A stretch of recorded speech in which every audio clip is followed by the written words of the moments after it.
Tapos ano to?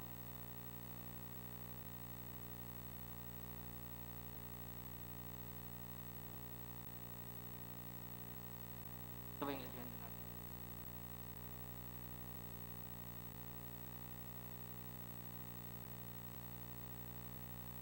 Dito na. Second reading na.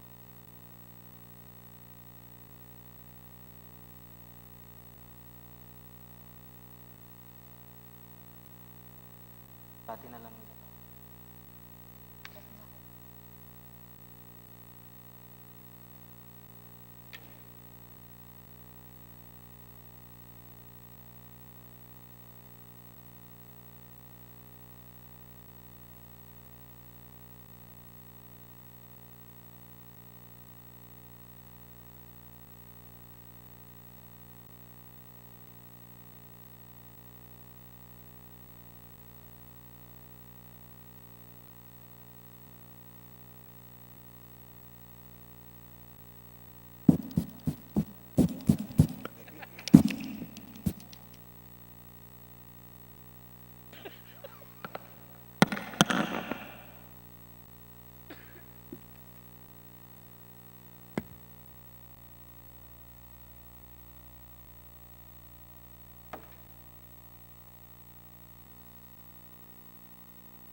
Consti.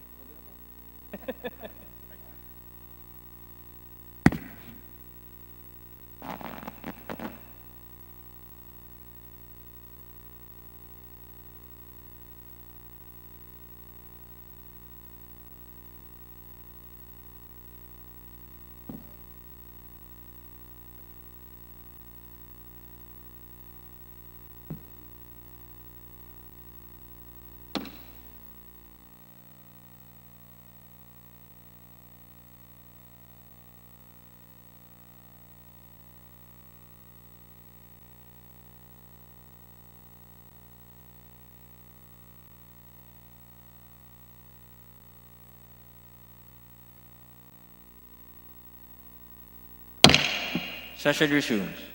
Majority Leader. Mr. Speaker, I move we take up the additional reference of business, ask the Secretary General to read the title of the said measures. So move, Mr. Speaker. Is there any objection?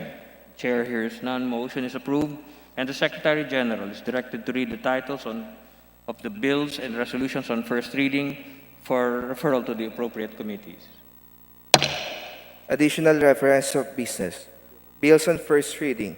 House Bill 8939, accelerating public sector investments in local infrastructure, establishing for the purpose the local Build program by Representative Santos Recto. To the Committee on Public Works and Highways. House Bill 8940, providing for remuneration, benefits, allowances, and other entitlements for frontline civil servants at the barangay level, establishing for the purpose a Magna Carta for barangay officials, personnel, and voluntary workers by Representative Santos Recto. To the Committee on Local Government.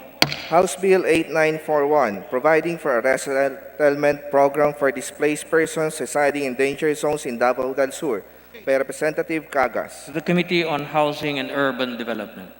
House Bill 8946, converting the Cebu City Medical Center in Cebu City into a national hospital by Representative Abellanosa. To the Committee on Health. House Bill 8947, declaring Berhen Falls in Barangay Dansolohin in Cagayan de Oro City an ecotourism site by Representative Rodriguez. To the Committee on Tourism.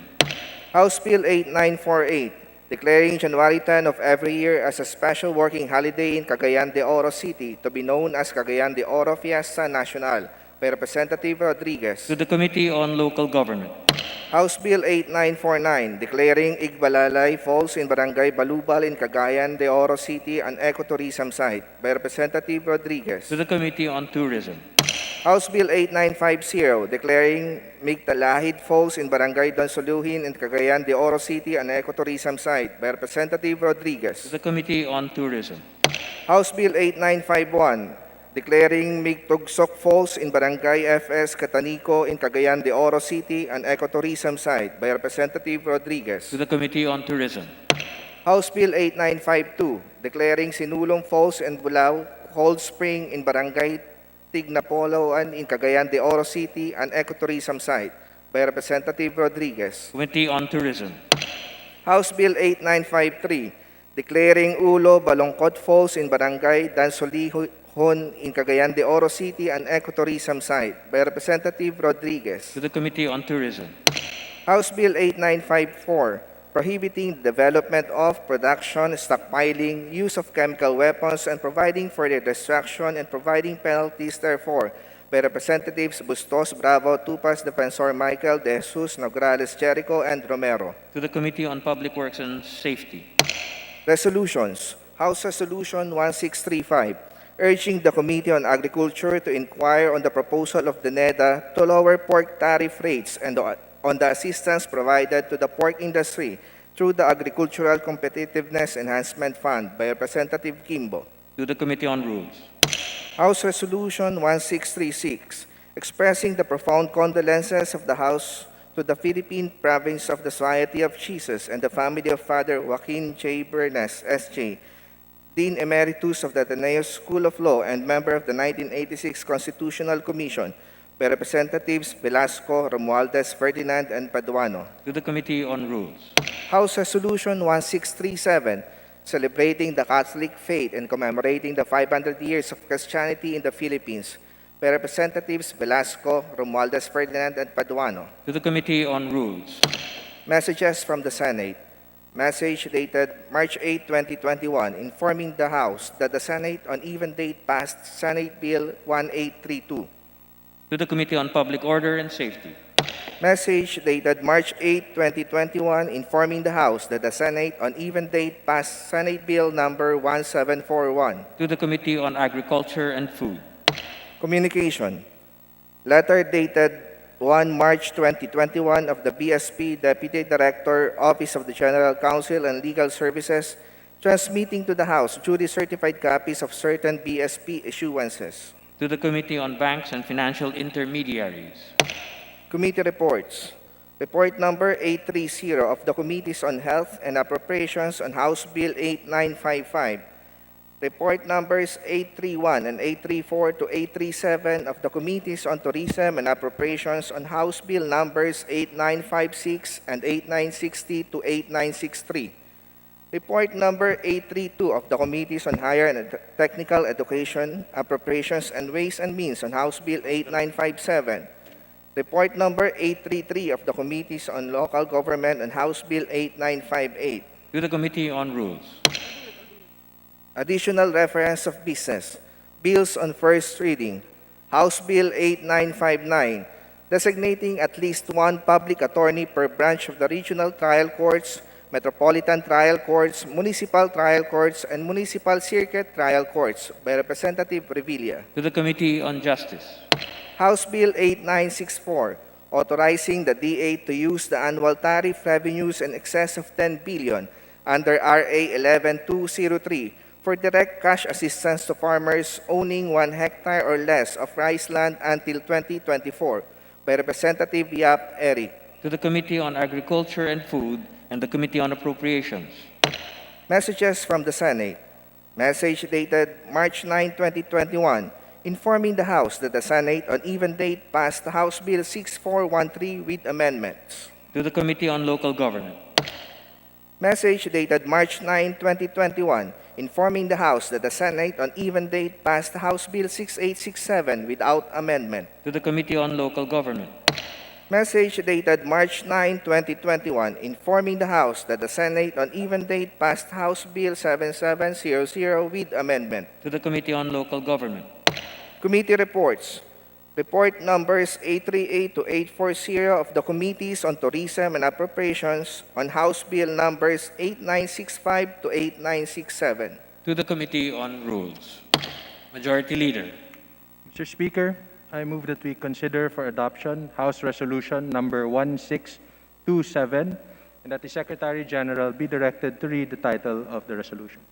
Is there any objection? The Chair hears none. Motion is approved and the Secretary General is directed to read the title of House of the Resolution. House Resolution 1627, resolution expressing the profound condolences of the House of Representatives to the family of the Honorable Jose Argulias, former representative during the 12th Congress, and the brother of Representative Eduardo Argulias of the 1st Legislative District of Cebu. Majority Leader. Mr. Speaker, I move that we adopt House Resolution number 1627. Is there any objection? The Chair hears none. Motion is approved and Resolution 1627 is hereby approved. Majority Leader. Mr. Speaker, I move that we consider for adoption House Resolution number 1629 that the Secretary General be directed to read the title of the said resolution. Is there any objection? The Chair hears none. Motion is approved and the Secretary General is directed to read the title of the Resolution 1629. House Resolution 1629, a resolution expressing the profound condolences of the House of Representatives on the passing of Mr. Ben Fariales, the acknowledged Dean of Philippine Fashion. Majority Leader. Mr. Speaker, I move that we adopt House Resolution number 1629. All those in favor of the adoption of House Resolution 1629, please say aye. Aye. Those opposed, please say nay. The ayes have it. House Resolution 1629 is approved. Is hereby adopted. Majority Leader.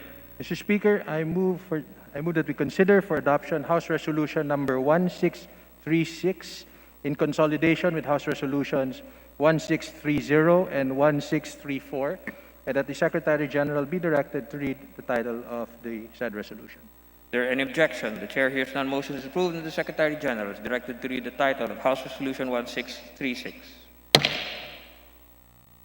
House Resolution 1636, resolution expressing the profound condolences of the House of Representatives to the Philippine Province of the Society of Jesus and the family of Father Joaquin G. Bernas, S.J., Dean Emeritus of the Ateneo School of Law and member of the 1986 Constitutional Commission. Majority Leader. Mr. Speaker, I move that we include as co-authors of the said resolution Representative Juan Miguel Macapagal Arroyo, Representative Javier Jesus Romualdo, Representative Cristal Bagatsing, Representative Christopher De Venecia, Representative Ria Farinas, Representative Claudine Bautista, Representative Precious Costello, Representative Manuel Zubiri, Representative Nina Taduran, Representative Anthony Peter Crisologo, and Representative Alfredo Garbin Jr. So move, Mr. Speaker. Is there any objection? The Chair hears none. Motion is approved and the additional authors are approved. Majority Leader. Mr. Speaker, I move that we adopt House Resolution number 1636 in consolidation with House Resolutions 1630 and 1634. As many as are in favor of House Resolution 1636, please say aye. Aye. Those opposed, please say nay. The ayes have it. House Resolution 1636 is adopted. Majority Leader. Mr. Speaker, I move that we consider for adoption House Resolution 1634 1637, and that the Secretary General be directed to read the title of the measure, of the resolution. Is there any objection? The chair hears none. Motion is approved, and the Secretary General is directed to read the title of the resolution. House Resolution 1637, resolution celebrating the Catholic faith and commemorating the 500 years of Christianity in the Philippines. Majority Leader. Mr. Speaker, I move that we adopt House Resolution number 1637. As many as are in favor of House Resolution 1637, please say aye. Aye. Those opposed, please say nay. The ayes have it. House Resolution 1637 is adopted. Majority Leader. Mr. Speaker, we just approved adopted House Resolutions 1629 and 1636 in consolidation with House Resolution 1630 and 1634. I move that we include as an additional co-author of House Resolutions 1629 and 1636, Deputy Speaker Lito Atienza. Is there any objection? The chair hears none. The additional author is approved. Majority Leader. Mr. Speaker, in accordance with our rules governing inquiries in aid of legislation, I move that we refer the following House resolutions to the appropriate committees. House Resolution 1601 to the Basic Education and Culture, House Resolution 1604 to the Committee on Dangerous Drugs and Public Order and Safety, House Resolution 1605 to the Committee on Housing and Urban Development, House Resolution 1608, Youth and Sports Development, House Resolution 1610, Aquaculture and Fisheries Resources, House Resolution 1614, Dangerous Drugs, House Resolution 1615 to the Committee on Energy, House Resolution 1616 to the Committee on Health, and House Resolution 1622 to the Committee on Senior Citizens and Persons with Disabilities. I so move, Mr. Speaker. Is there any objection? The chair hears none. The aforementioned House resolutions are hereby referred to the aforementioned committees. Majority Leader. Mr. Speaker, pursuant to our rules governing inquiries in aid of legislation, I move that we refer the following speeches to the appropriate committees.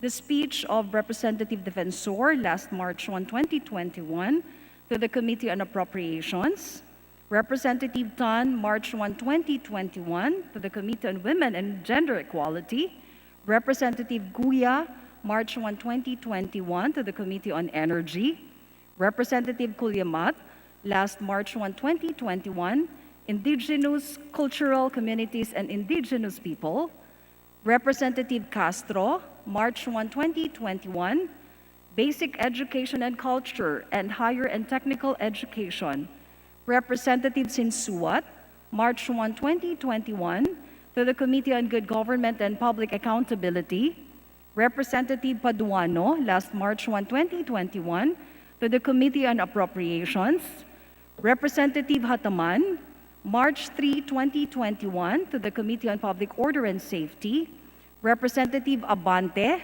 March 3, 2021, to the Committee on Dangerous Drugs and Public Order and Safety, and Representative Barbers, March 3, 2021, to the Committee on Dangerous Drugs and Public Order and Safety. Is there any objection? The chair hears none. Motion is approved, and the aforementioned privileged speeches are hereby referred to the aforementioned committees. Majority Leader.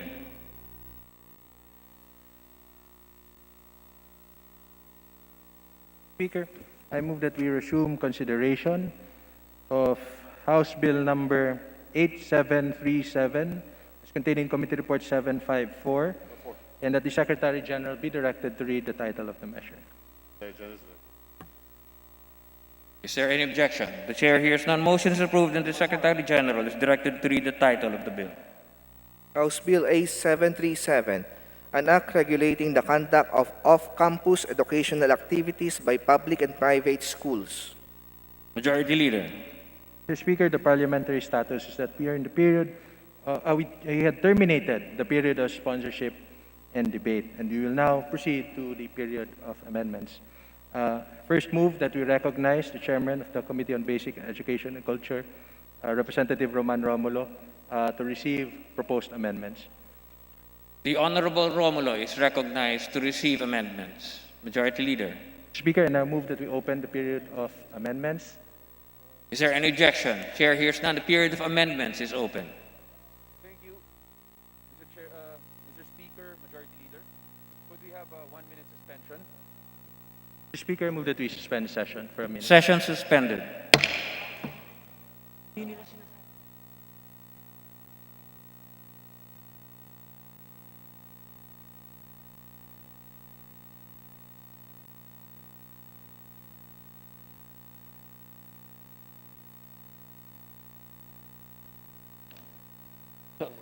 So nandito tayo.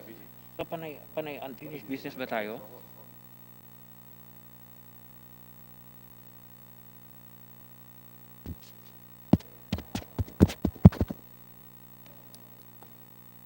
Tapos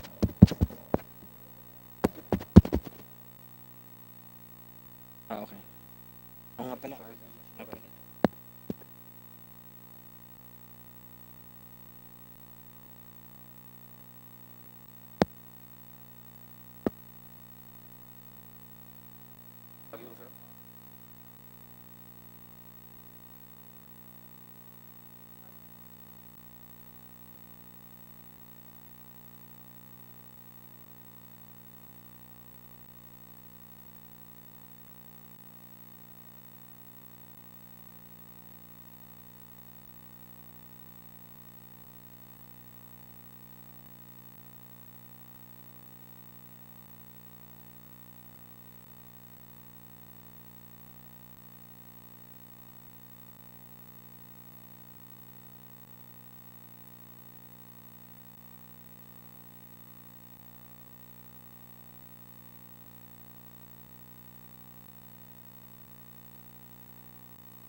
Session resumes.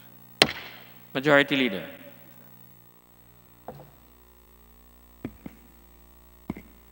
Mr. Speaker, the parliamentary status of House Bill number 8737 is that we have just finished last night the period of interpretation and debates.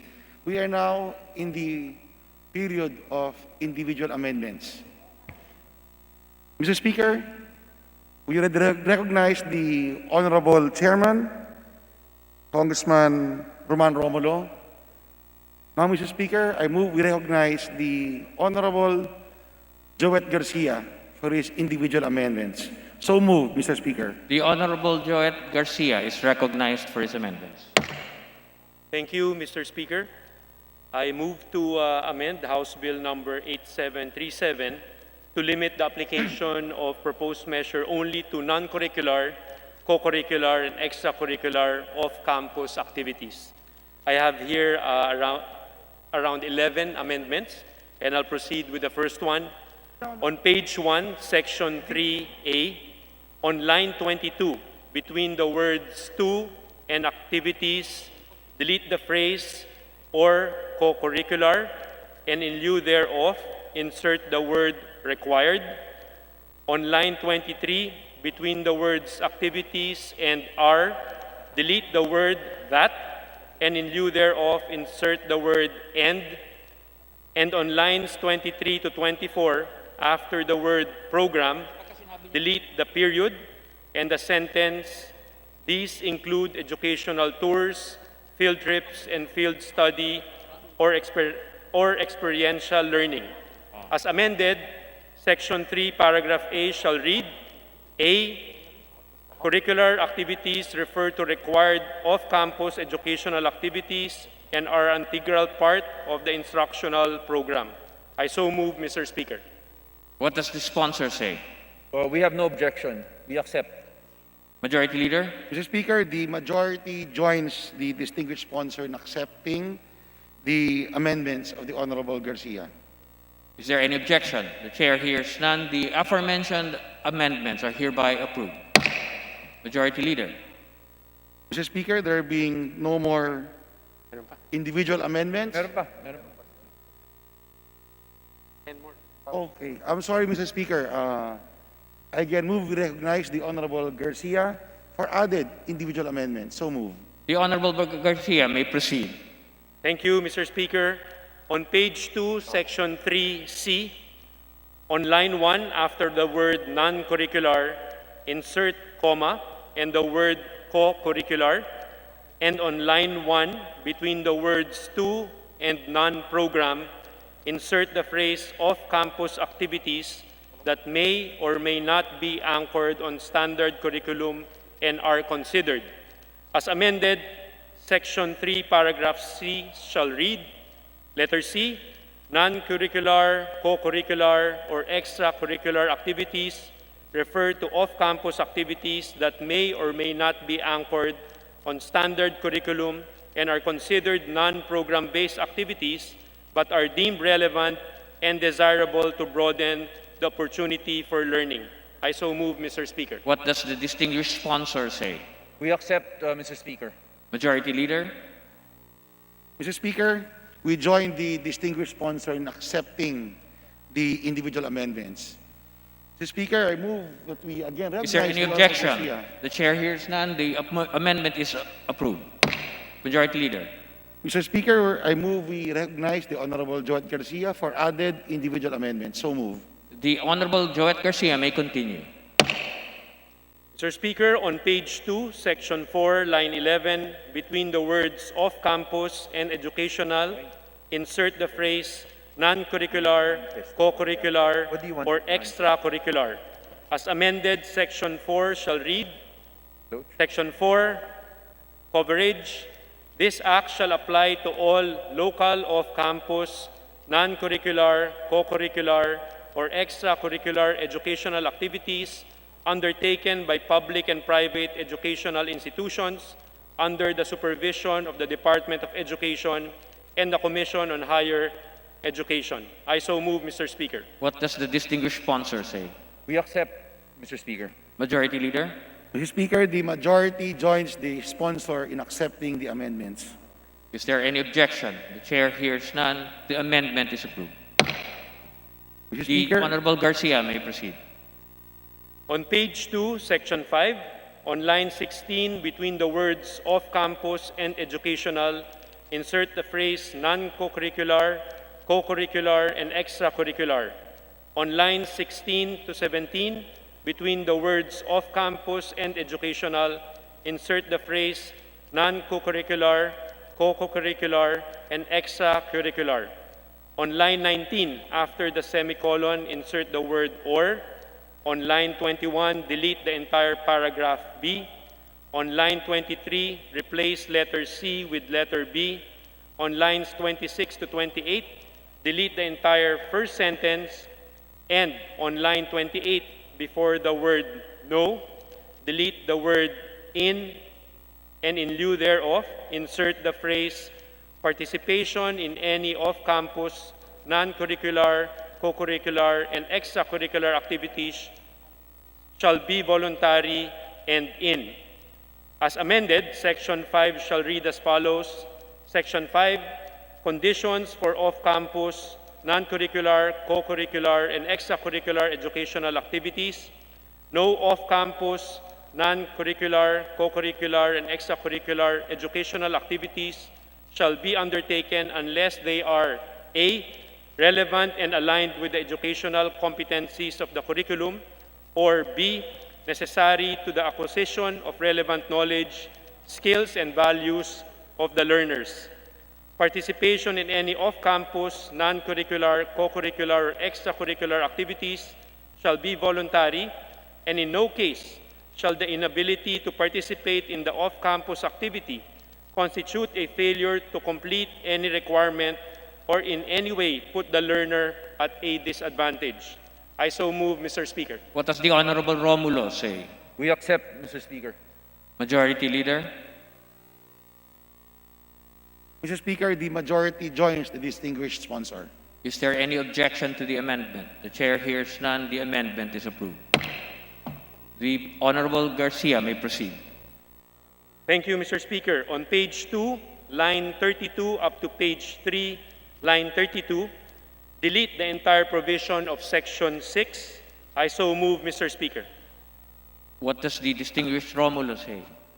We accept the amendment to delete the entire Section 6. Majority Leader? Mr. Speaker, the majority joins the distinguished sponsor. Is there any objection? The Chair hears none. The amendment is approved. The Honorable Garcia may proceed.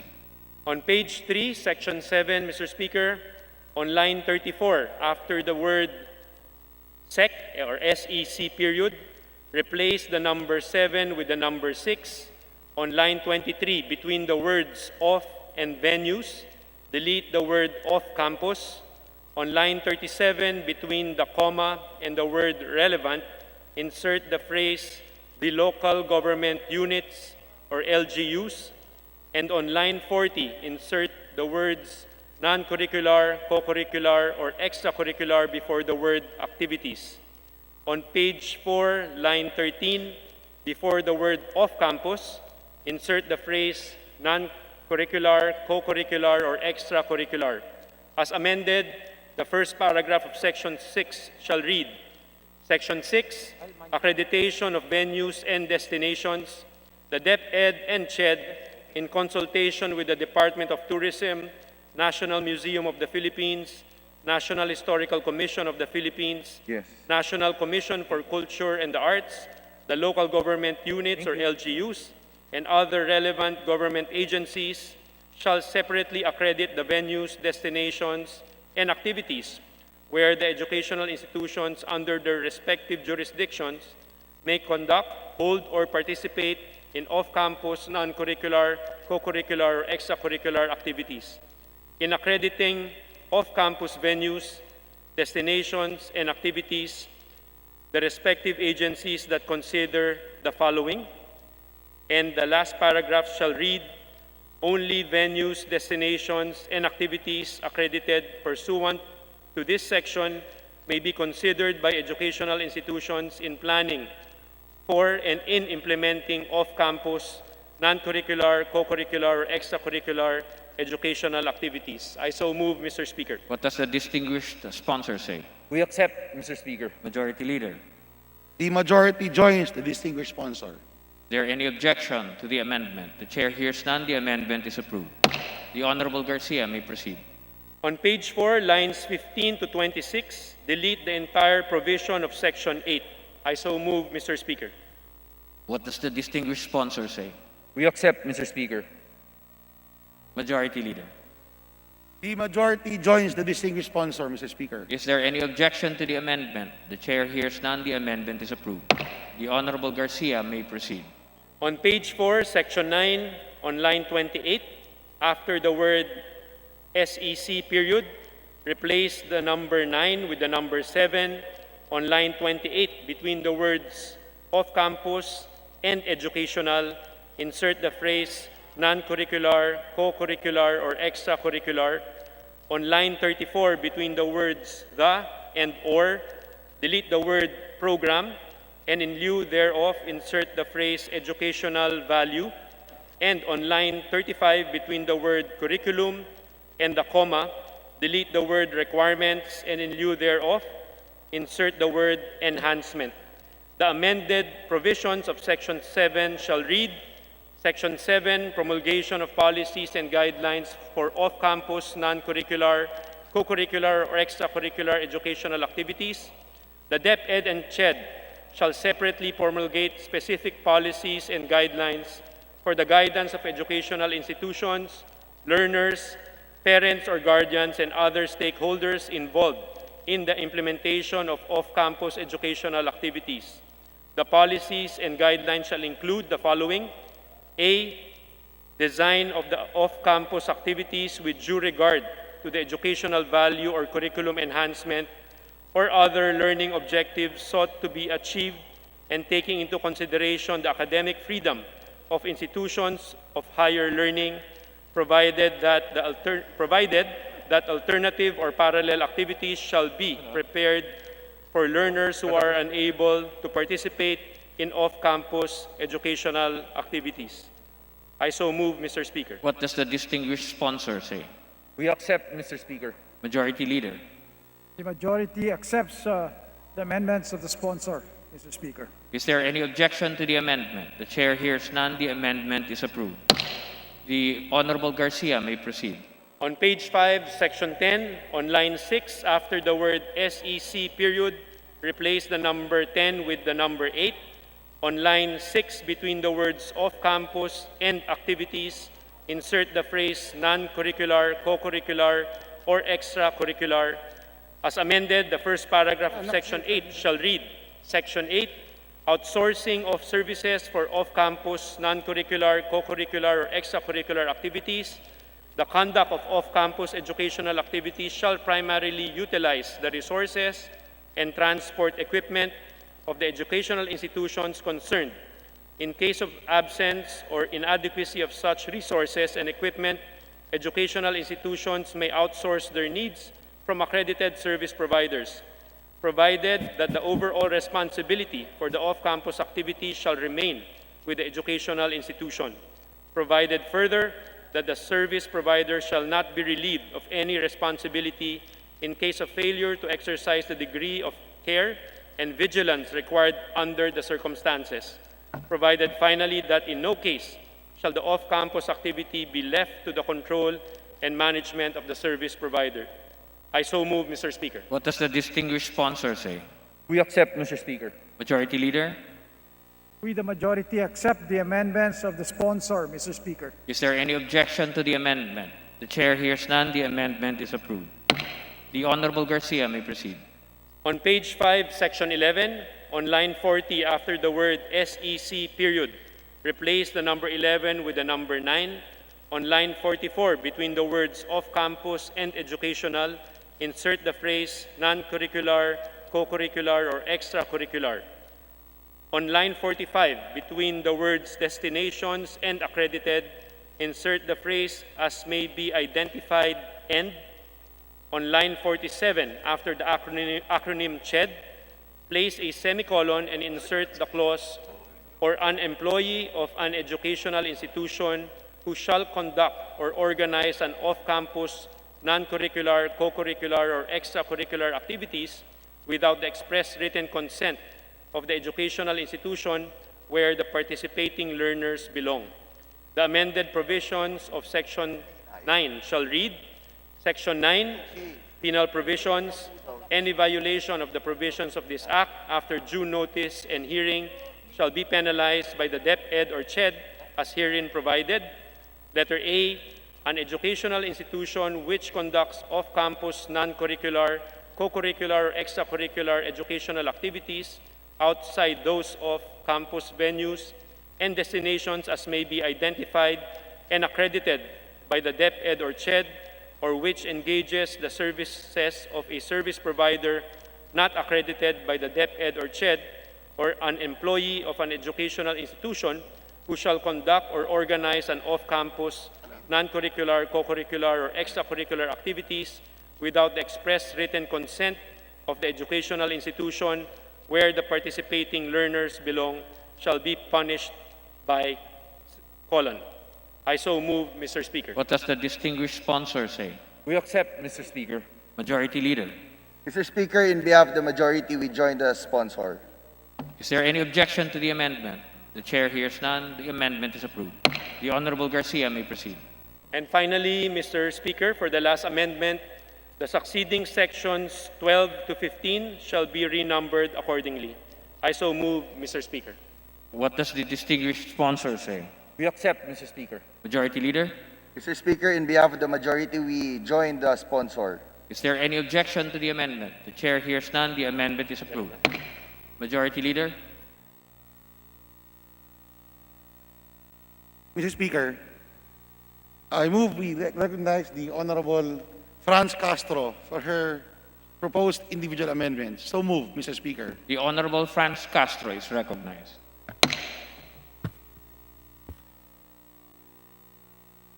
Thank you very much, Mr. Speaker. So, on for my individual amendments on Section 2, Declaration of Policy. So, may I insert the sentence, the state shall also at all times promote and respect the academic freedom and education institutions, teachers, and students.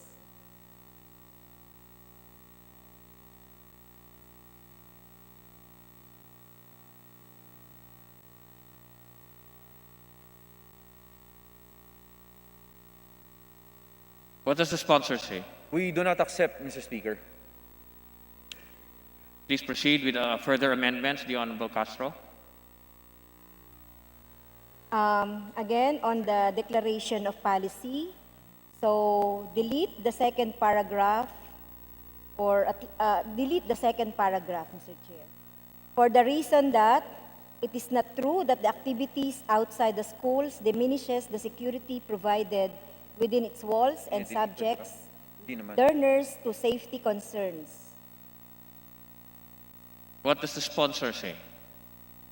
With all due respect to the proponent, we decline the amendment. Unfortunately, the amendment is lost. The Honorable Franz Castro may proceed.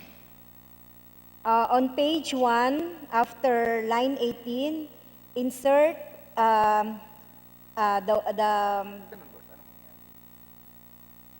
okay na po yun. And then with respect to the accreditation, so on page, propose to delete section 7. With all due respect to the proponent, we decline said amendment. Unfortunately, the amendment is lost. The Honorable Franz Castro may proceed with other amendments. Okay, thank you very much, Mr. Speaker. That's all that I can amend in House Bill 8737. Thank you. Majority Leader, Mr. Speaker, there being no more individuals who wish to give their amendments, Mr. Speaker, before I move to take up the House Bill on second reading, I want to express a correctivia that after the vote, we will recognize the Honorable Castro for a manifestation regarding the said measure. So with this, Mr. Speaker, I move that we take up on second reading House Bill number 8737. But before that, I move we terminate the period of individual and committee amendments. So move, Mr. Speaker. is there any objection? The chair hears none. The period of committee and individual amendments is hereby closed. Majority Leader, Mr. Speaker, again, I move we take up on second reading House Bill number 8737. So move, Mr. Speaker. as many as are in favor of House Bill 8737, please say aye. Aye. Those opposed, please say nay. The ayes have it. House Bill 8737 is approved on second reading as amended. Mr. Speaker, I move we recognize the Honorable Castro for a manifestation. So moved, Mr. Speaker. The Honorable Franz Castro is recognized for her manifestation. Thank you very much, Mr. Speaker. Bagamat yung may mga provision dito na tinanggal po, especially yung Section 6, that enumerates the different venues and activities na pwede lang gawin sa mga off-campus duties or sa off-campus activities. Bagamat ito po ay may mga positive naman na ilan mga positive na inapprove naman ng sponsor. So meron lang po akong i-manifest doon sa ating kagalang-galang na i-manifest dahil unang-una po yung academic freedom po ay part yan nung whether it is pag-usapan po natin yung mga subject or it refers to academic, co-curricular or extracurricular. So palagay po ng representasyong ito, Mr. Speaker, kabilang po lahat sa academic freedom, yung lahat ng venue opportunities para sa mga estudyante natin na makapag-aral or matuto regardless kung saan po ito, sa classroom, sa school, sa komunidad, sa palengke man yan o kung saan po, ayan po ay part ng academic freedom. Pangalawa po, Mr. Speaker, sa Section 7, malilimitahan din po yung sinasabi natin academic freedom dun sa mga accreditation. Dahil alam naman po natin na kapag meron ng mga regulation on accreditation ay talagang tingin natin ito rin ay sagka. Alam niyo po, Mr. Speaker, ang kinatawang pong ito ay dating guro at syempre po magulang din po ako na gusto ko rin magkaroon ng regulation kaugnay ng mga off-campus activities. Kagaya po niyan, katulad ng safety and procedure, it should be voluntary and it should be protected. Kasi na-experience ko po, Mr. Speaker, yung sa personal ko po, kapag hindi po sumasama sa mga educational trip, etc., ay binibigyan din po yan ng maraming assignments yung anak. Kaya hirap na hirap po yung mga bata. So, isa rin po ito siguro na maging regulations natin. At syempre po doon sa yung mga money-making venture po ng ilang mga schools, na kung saan ginagamit itong mga educational trips na ito at iba pang mga activities of campus para sa mga money-making venture po ng mga administration. So, ito lang po, Mr. Speaker, mataas po talaga yung aking pagtingin na dapat yung academic freedom ay mai-reflect dito sa ating House Bill 8737. Maraming salamat, Mr. Speaker. Majority Leader. Mr. Speaker, I move that we consider House Bill... Mr. Speaker, point of order. Please proceed. Thank you, Mr. Speaker. Hinggil sa tinatalakay nating panukalang batas, na ito po ay nirefer sa Committee on Basic Education and Culture. At ayon sa Section 28 ng ating rules, all matters directly and principally relating to preschool, kindergarten, primary and secondary education, science high schools, etc. On the other hand, yung pinapanukalang batas ay sumasaklaw rin sa higher education, which is supposedly tackled by another committee, Higher and Technical Education, Committee on Higher and Technical Education, which pertains to all matters directly and principally relating to higher education and post-secondary technical vocational education. So, Mr. Speaker, ayon sa ating rules, higher and technical public hearings, the committees and subcommittees may hold public hearings on any measure, provided that the measure is made available to the public and notices are issued in writing, and as far as practicable through electronic mail, etc. So, ang concern ng kinatawang ito ay kung nagkaroon ba ng karampatang pagtatalakay doon sa mga stakeholders sa usapin sa higher education. Not only those concerning sa stakeholders sa Komite ng Basic Education and Culture. Mr. Chair. The Majority Leader will respond.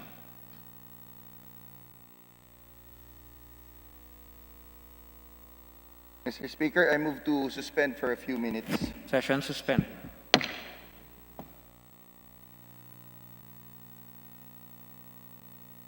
Dapat sa ano na tayo?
Session resumes. Majority Leader. Mr. Speaker, we note the manifestation of the Honorable Gaite. Manifestation is hereby noted. Majority Leader. Mr. Speaker, I move that we consider House Bill number 8897 under the Committee Report 810 and request the Secretary General to read the title of the bill. Is there any objection? The Chair hears none. Motion is approved and the Secretary General is directed to read the title of House Bill 8897. House Bill 8897, an act declaring April 27 of every year a special non-working public holiday throughout the country to be known as Lapu-Lapu Day, in commemoration of the victory of Lapu-Lapu and his men over the Spaniards led by Ferdinand Magellan in the historic Battle of Mactan on April 27, 1521, repealing for the purpose of Public Act number 11040. Majority Leader. Mr. Speaker, I move to recognize the Honorable X.J. Romualdo of the Long District of Camiguin to sponsor the said bill. The Honorable Romualdo is recognized to sponsor the bill. Thank you, Mr. Speaker. Mr. Speaker, I have the honor to sponsor for the plenary's consideration House Bill number 8897 as contained in Committee Report 810. I respectfully move that the explanatory note of the said measure be adopted as our sponsorship speech. Is there any objection? The Chair hears none. The explanatory note is hereby adopted as the privileged speech of the House Bill 8897. Majority Leader. Mr. Speaker, I move to open the period of interpellation. Is there any objection? The chair hears none. The period of interpellation is open. Mr. Speaker, there being no member who wishes to interpellate, I move to terminate the period of interpellation. Is there any objection? The chair hears none. The period of interpellation is hereby closed. Mr. Speaker, I move that we open the period of amendments. Is there any objection? The chair hears none. The period of amendments is open. Mr. Speaker, there being no other committee amendments, I move that we now proceed to consider the individual amendments. Is there any objection? The chair hears none. The motion is approved and the period of amendments is hereby closed. Mr. Speaker, there being no committee amendments, I move that we now proceed to the consideration of individual amendments. Is there any objection? The chair hears none. The motion is approved. Mr. Speaker, there being no member who wishes to introduce individual amendments, I move that we close the period of individual amendments. Is there any objection? The chair hears none. Motion is approved and the period of individual amendments is hereby closed. Majority Mr. Leader. Speaker, I move to close the period of amendments. Is there any objection? The chair hears none. The period of amendments is hereby closed.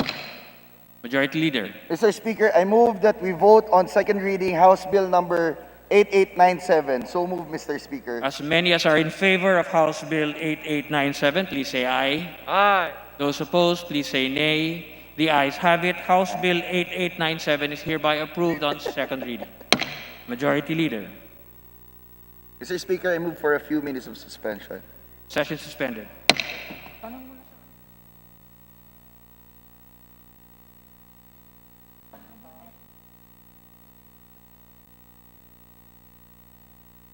Ha?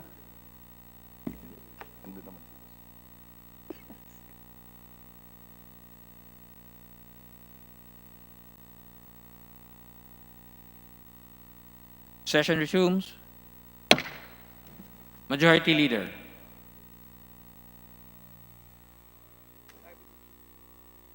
Mr. Speaker, I move that we resume consideration of House Bill RBH2 under Committee Report 735. And Secretary General be directed to read the title of the bill. Is there any objection? The chair hears none. Motion is approved and the Secretary General is directed to read the title of RBH2. RBH2, Resolution of both Houses proposing amendments to certain economic provisions of the 1987 Constitution of the Republic of the Philippines, particularly on Articles 2, 14, and 16. Majority Leader.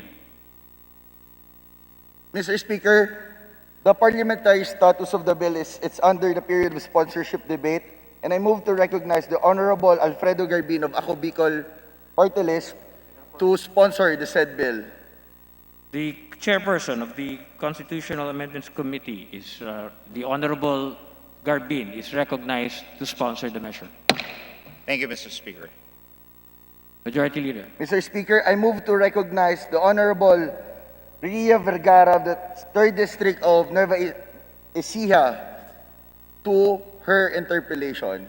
The Honorable Ria Vergara is recognized for her Zoom interpellation. Thank you, Mr. Chair. Good afternoon. Would the honorable sponsor of Republic of RBH2 be willing to answer some clarificatory questions? Willingly, Mr. Speaker. Thank you, sir. Mr. Speaker, we in Congress look to the insertion of these 5 words, unless otherwise provided by law, as providing flexibility to the restrictive economic provisions of our Constitution. As our Honorable Chair Garbin said, it's some sort of positive signaling to foreign investors that our country is open and available for foreign business. No more restrictions. We are communicating that our country is now taking out the do not enter sign for investors who find our laws too restrictive. However, Mr. Speaker, I am concerned that these 5 words will result to Filipinos no longer knowing exactly what our rights are when it comes to the control and ownership of our natural resources and public utilities.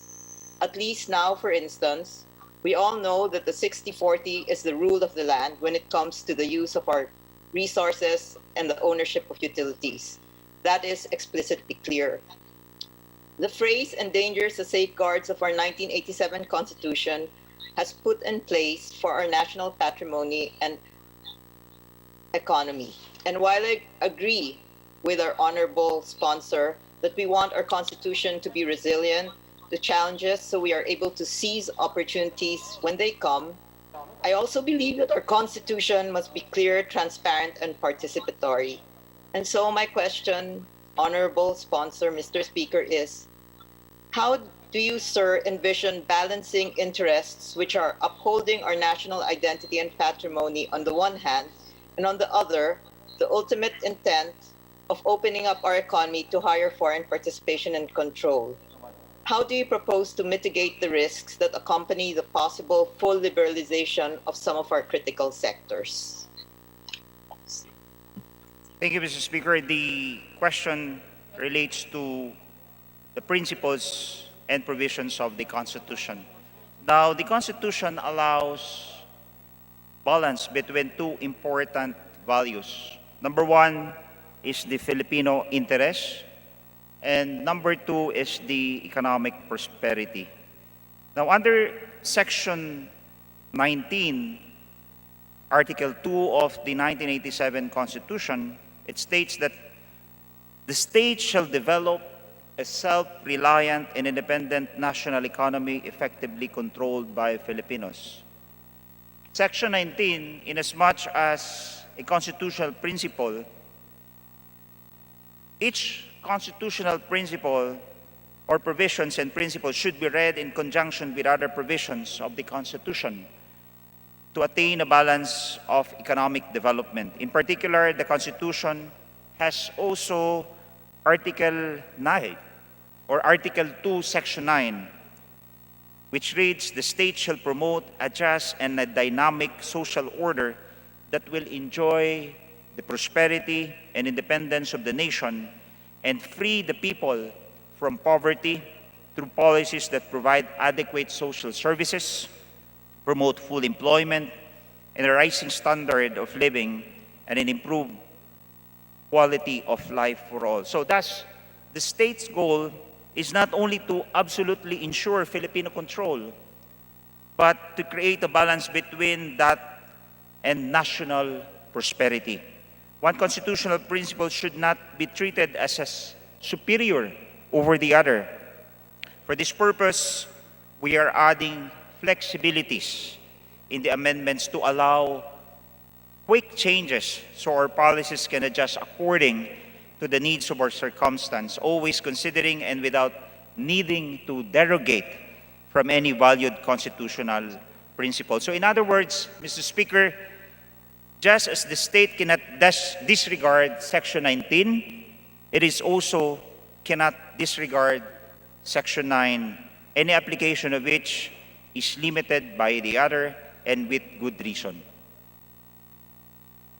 So, Mr. Speaker, from the response of our honorable chair, can I safely assume then that once this amendment passes the lower house, passes the Senate, and is placed for ratification and is approved, it is possible that our natural resources and our public utilities, if Congress so deems, might now become fully owned by foreign companies? That is a possibility, sir? Well, the possibility is that the incorporation of the phrase "unless otherwise provided by law" in Article 12, Section 3 of the 1987 Constitution, the possibility is that Congress may increase or decrease the maximum land area allowed to be leased by private corporations and associations. Congress may extend the period of lease, and Congress may add another exception to holding alienable lands of public domain aside from lease.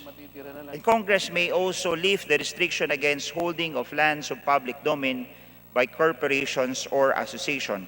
Now, with regard to Section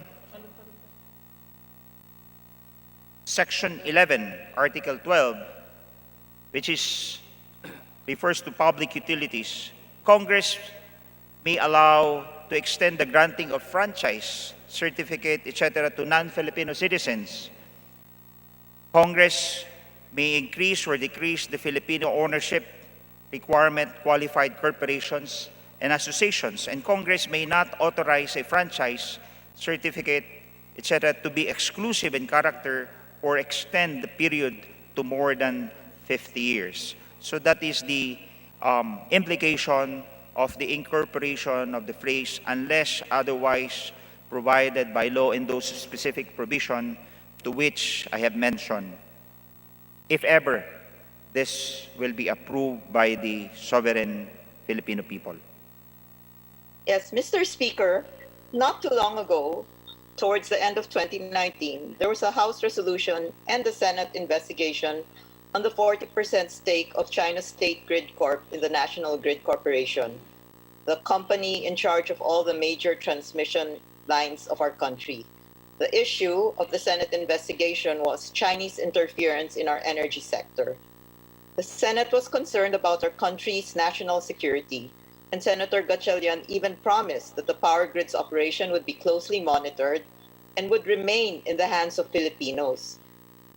I'm worried, Mr. Speaker, that with this amendment, we are clearly changing this long-standing policy. Does the economic benefit outweigh the national interest? Well, when you speak of national interest or specifically the control of national economy, note that the national economy and industry is not composed of a single entity. To rephrase, a single company does not comprise the whole of the national economy or the whole of a certain industry.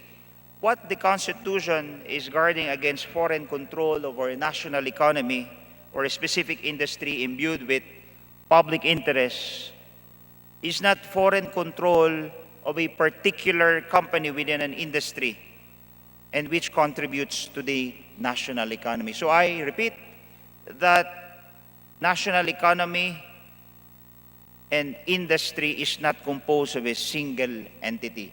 What the Constitution abhors are those foreign practices and foreign practices and trade practices that are unfair to Filipinos. So do I take it then, Mr. Speaker, honorable sponsor, that vital installations like transmission facilities, power generating facilities, we will endeavor to keep that under the control of Filipino investors, the Filipino government, and not private foreign entities? Well, to begin with, Mr. Speaker, the incorporation of the phrase unless otherwise provided by law comes with it neither a standard nor detail as of yet. And therefore, it is subject to legislations by the next Congress. And therefore, when we enact legislations, whether lifting or relaxing those restrictions enshrined in our Constitution, we will always consider what is best for our country, and in consideration thereof, paramount of which is national security, national sovereignty, and best of all, the interests of for the benefits of the Filipino people. Thank you, Mr. Sponsor. It's reassuring to know that our national security is still of paramount interest. I go to my next question, Mr. Speaker, honorable sponsor. Electricity, water, access to the internet, these are all basic services that should be provided to Filipinos with consideration of our ability to pay and according to our development needs. Industries as vital as this to the economy should not be turned over to private foreign interests, whose of course number one priority will be profit. As an example, government should develop a national plan for a state-supported energy sector to fulfill the promise of sufficient, affordable, and efficient electricity for all Filipinos. What I'm proposing, Mr. Speaker, is for government to come back into the energy sector the way they did before EPIRA happened. Mr. Speaker, the Philippines was the very first Asian country to tap geothermal power in 1977 with a 3 megawatt plant in Leyte and a larger commercial plant, 110 megawatt, in Tiwi Field, Albay. Our country, up until 2017, was the second largest geothermal energy producer worldwide, according to International Geothermal Associates. We were second only to the United States. But in 2018, we were overtaken by Indonesia in terms of geothermal power capacity. Indonesia's Ministry of State-Owned Enterprises created a holding company made up of 3 state-owned companies to develop and operate their geothermal capacity and power plants. My question, Mr. Speaker, is, should we not consider these kinds of government intervention policies state-owned enterprises for our vital industries before we liberalize these sectors? Well, Mr. Speaker, if you will look at the sectors of our economy, one of the restrictions or one of the foreign equity restrictions is imposed upon the power industry. It says in our Constitution that when you speak of oil, gas, electricity, the foreign equity limitation is only 40%. And that is why in all economic literature presented to us by experts, even by OECD, I have a study here presented by Fernando Mitsura and Caroline Rollet. They are authors and economists and policy analysts in the Organization for Economic Cooperation and Development. They said that foreign equity limitations as determinants of foreign direct investment is number 1 in their list. And you speak of limiting the participation of foreign equity in those industries, it will necessarily cause statutory barrier and operate to influence investors' choice among different locations. In fact, they said that a policy change from full restrictiveness to full liberalization would increase foreign direct investment stocks by about 25%. And to add more to that, in a 2019 study by the Organization of the Economic Cooperation and Development, it measured the restrictiveness of the economies to foreign direct investment and ranked the Philippines as the most restrictive in Southeast Asian region. In 2019, data from the World Bank also shows that the FDI net inflow of Vietnam and Indonesia, countries with relatively young populations such as ours, have already surpassed the Philippines' FDI net inflow, which may be correlated to their economies being less restrictive. So, therefore, the more we retain this foreign equity limitations in our Constitution, the more that we will not improve those sectors of our economy. Because, as the investor said, if the door is closed, then you cannot invite any investor. But even a signal of reform will significantly increase the flow of capital through foreign direct investment. Thank you, Honorable Sponsor. It seems that you did not fully comprehend.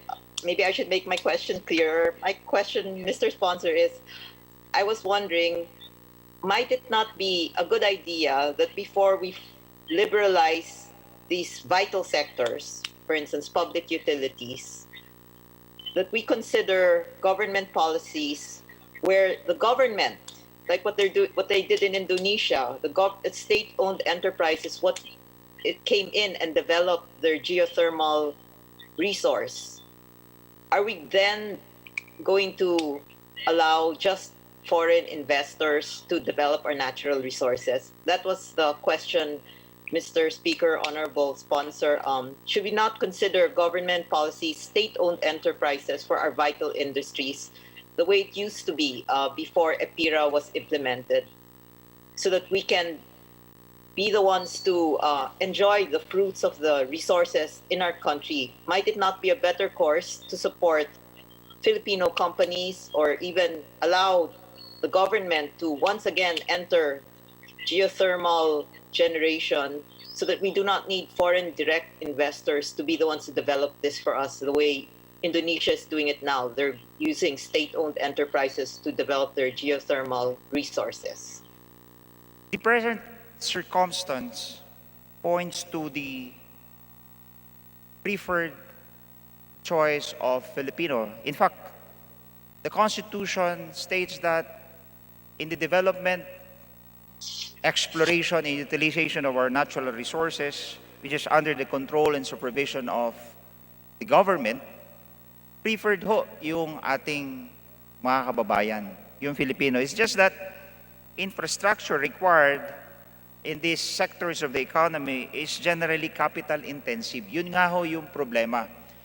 These are areas that are underinvested because this is a capital intensive sectors of our society. And when there is insufficient local capital to fund the much needed modernization, allowing more foreign investment is a logical proposition. In the case of electricity, we need to increase our generation capacity to address the rising demand for power and to back up the country's growing economy with high quality and reliable energy. Sa ngayon ho talaga, pabor ho yung industriya at yung sektor ng ekonomiya sa ating mga kababayan. Pero ho, dahil capital intensive yung sektor ng ekonomiya na yon, ay kulang ho yung nagpa-participate. Mabibilang mo lang ho sa ilang kumpanya o pamilya are participating in those sectors of our economy and in the areas of national patrimony. So, Mr. Speaker, it's fair to say po na panahon na baka pwedeng amendahan ng EPIRA para makapasok muli ang gobyerno sa pagpapatayo ng mga generating facilities nang sa ganon kapag ang gobyerno po ang nagpatayo, basta makover niya yung cost kahit walang profit, ayos na. Whereas pag private company ang nagtatayo, kailangan mabawi nila ang kanilang perang ipinasok at kumita pa. Ang aking sana bago natin buksan ang ating ekonomiya, we consider to allow state-owned enterprises, especially in vital industries like energy and water. I go to my next question, Mr. Speaker. Would the Honorable Chair agree that while RBH2 could result in flexibility, it is equally possible for it to result to unpredictability, particularly for foreign and even domestic investors who would now have to rely on Congress to pass laws that could be changed more easily depending on the policy direction of an administration? Kasi po, madalas po niyong sinasabi na the insertion of these 5 words will allow for flexibility. But might this same flexibility be the result of instability? Pag pabago-bago po yung mga batas na ilalabas. Depende po pag tayo po, nagbabago tayo ng Pangulo every 6 years. At pag nagbago yung Pangulo, kadalasan nagbabago din yung policy direction. So might that create a more unstable investment environment and even scare away foreign investors more? Well, that's the beauty of RBH2. It provides flexibility on the part of Congress to enact legislation that will respond to the present economic and technological condition. The beauty of it is that whenever the circumstance or the data that provides to us, we will act on the said data. In the same way that we acted in passing, in proposing the Trade Liberalization Act, in pursuing the Fiscal Incentive and the Public Service Act. This is also the intention of the RBH2, to be attuned to the needs of time. Now, as to the safeguard itself is legislation, because I believe that legislation will always be based on the sound judgment of the Congress, to which it passed and signed by the President into law. So this is the safeguard legislation.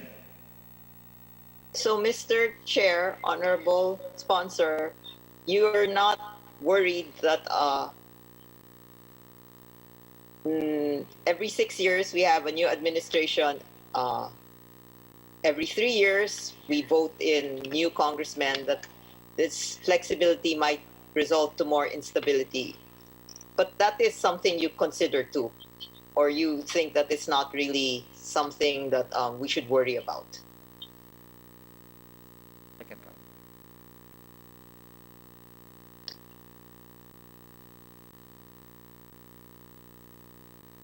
Can you please repeat the question, Congresswoman Vergara? Yes, Mr. Chair. You said that the flexibility is actually the asset or the beauty of this amendment. I agree, while it will allow, flexibility will allow us to respond faster, I also worry that the flexibility might result to instability, because every time there's a new administration, every 6 years, it's possible that policy direction changes. As an example, from the Aquino administration that had very positive ties with the U.S. government, President Duterte did a pivot toward China, so that's a change in foreign policy direction.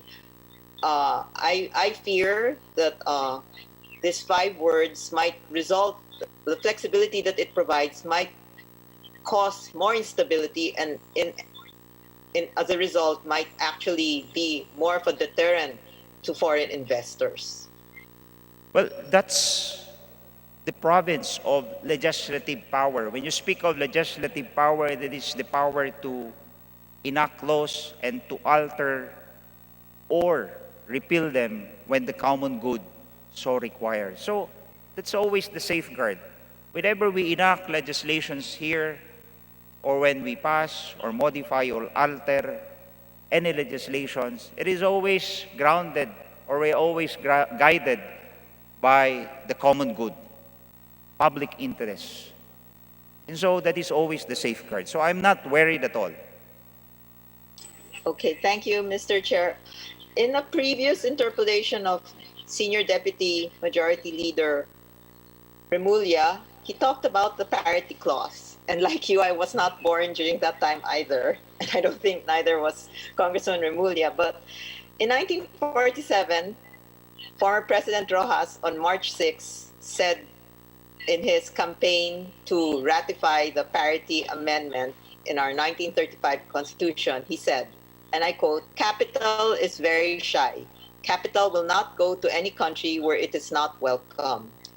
The main reason for approving this parity amendment is so that the Philippines may be able to acquire within the shortest time possible the scientific and technological equipment and skills that are necessary to make our country a productive industrial country," end quote.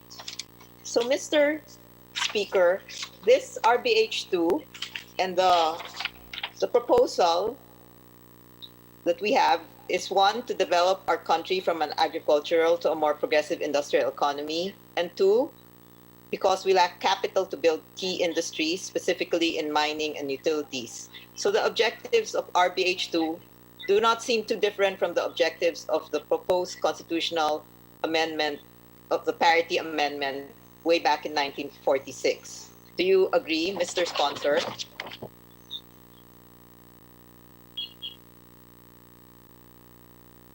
Pasensya na ho, hindi ako familiar masyado nung parity agreement in 1946. Okay, in a nutshell, yung parity agreement po, they wanted to amend our 1935 Constitution to allow Americans to have the same rights to our public utilities and natural resources as Filipinos.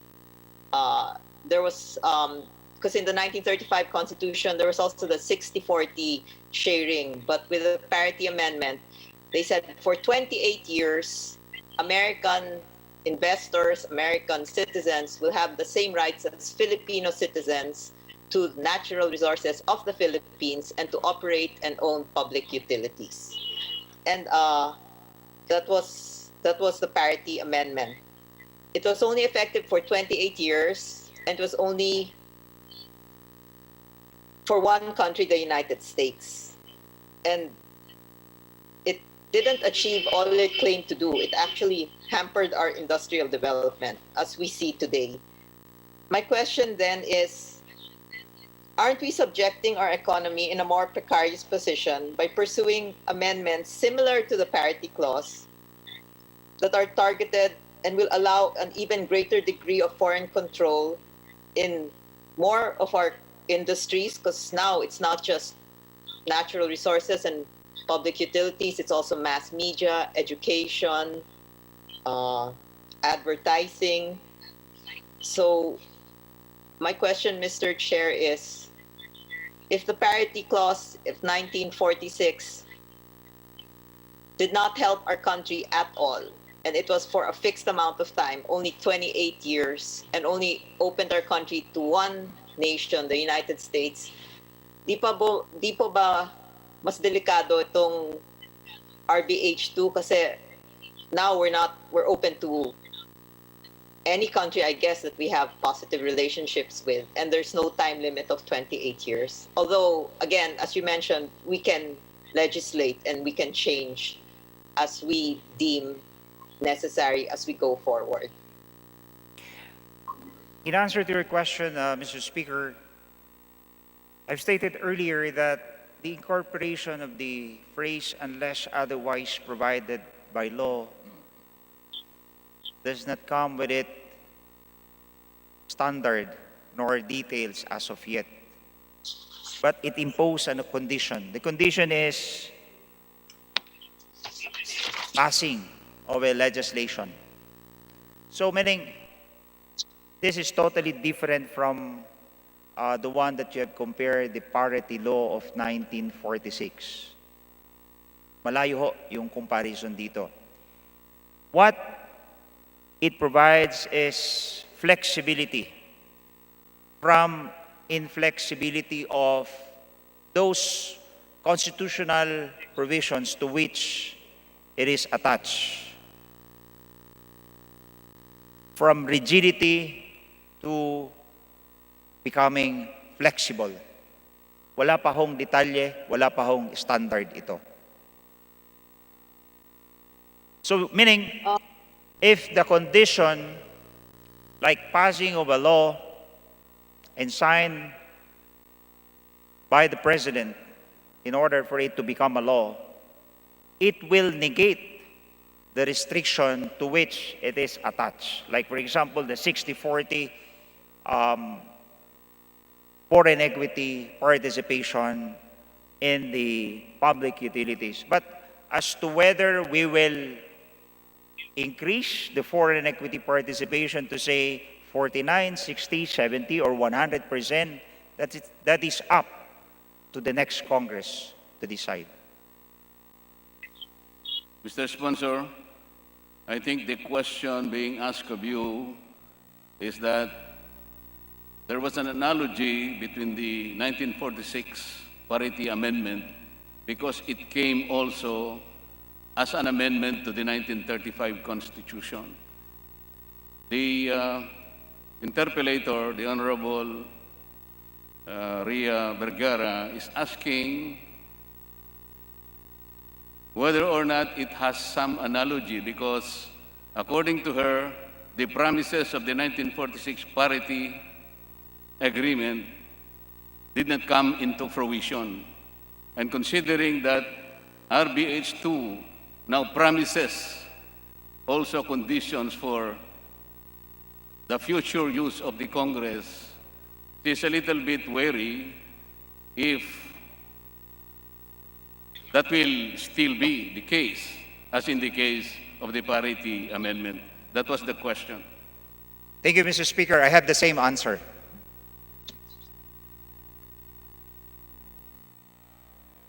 Thank you. Thank you, Mr. Speaker.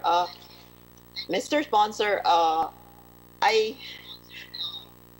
the parity amendment, I fear, is very, if we should use the phrase unless otherwise provided by law to allow for majority ownership of our natural resources, public utilities, mass media, educational institutions, I fear it would be very similar to the parity clause of 1946. And that is really my concern. I mean, there's a saying that those who do not know their history are condemned to repeat it. And I do not want our country to repeat that history in the 21st century.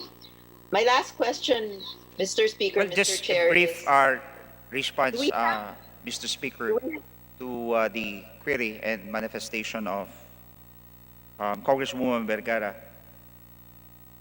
You know, the restriction in the foreign investment, as we found it in Article 12, 14, and 16 of the 1987 Constitution, is an outdated nationalistic concept. The circumstance that we have now is different from the prevailing circumstance that we had in the 1946 or in the year 1946. And this nationalistic concept had been overtaken by technological advancement. For example, in foreign restriction in public utilities, our country is forced to rely on undercapitalized Filipino business in the exploitation of natural resources. It would have been good if only the Philippines is able to collect those royalties or appropriate royalties in those underserved or underinvested areas of our national patrimony. The restriction on the employment of foreign professionals is likewise deprive Filipinos of knowledge transfer from their foreign counterpart as well as employment abroad. The limitations of ownership in education institution is surely obsolete, whereas in mass media, ganun din po. We have CNN, BBC, broadcasted everywhere in all of our cable suppliers. Foreign publications are being sold in all the stands in all malls, supermarkets. So meaning the limitations of foreign equity, I think, is a nationalistic concept that is already outdated.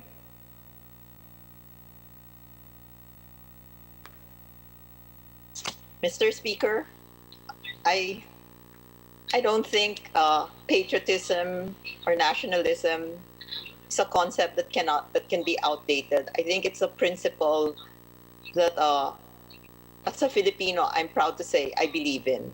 And I'm not yet certain on what side of the fence I will fall on RPH2, and that's why, Mr. Speaker, Honorable Sponsor, I'm asking this clarificatory question so I can make an informed decision when it comes to voting. My next question, Mr. Speaker, is, are we familiar or have we studied what the optimal percentage in terms of equity sharing might be proposed by Congress should this pass and be amended into our Constitution in terms of, let's say, utilization of natural resources? Do we have any idea if we will be going against the 60-40? The assumption is it's restrictive, so it will be definitely more than 60-40. Is there any study on what the ideal sharing would be that will be both good for our country and good for the foreign direct investors? Well, Mr. Speaker, Are those some things that we still need to? Mr. Speaker, in response to the query, the global average for foreign equity participation in the sectors in mining, oil, gas, electricity, waste management, water supply, transportation, telecom, media, education, accounting, range from 68 to 99%. But we in the Philippines, we limit most of the public utilities on equity participation to 40%. Again, uulitin ko po. Sinabi ko lang yung global average of foreign equity participation in those sectors of our economy, but I will repeat that this proposal to incorporate the phrase "unless otherwise provided by law" does not come with it a standard nor specifics or details as of yet. So, thank you, Mr. Speaker. So, Mr. Chair, it's the global average is 68 to 99%. That is correct. Yes. Thank you, sir. I go to my next question, Mr. Speaker. In areas of paramount interest like the media and education, may I know what the rationale is for allowing foreigners to invest in them, considering that these industries should shape our national identity and the future of Filipino children? Shouldn't we make those decisions and not foreign investors? I speak specifically of education and mass media.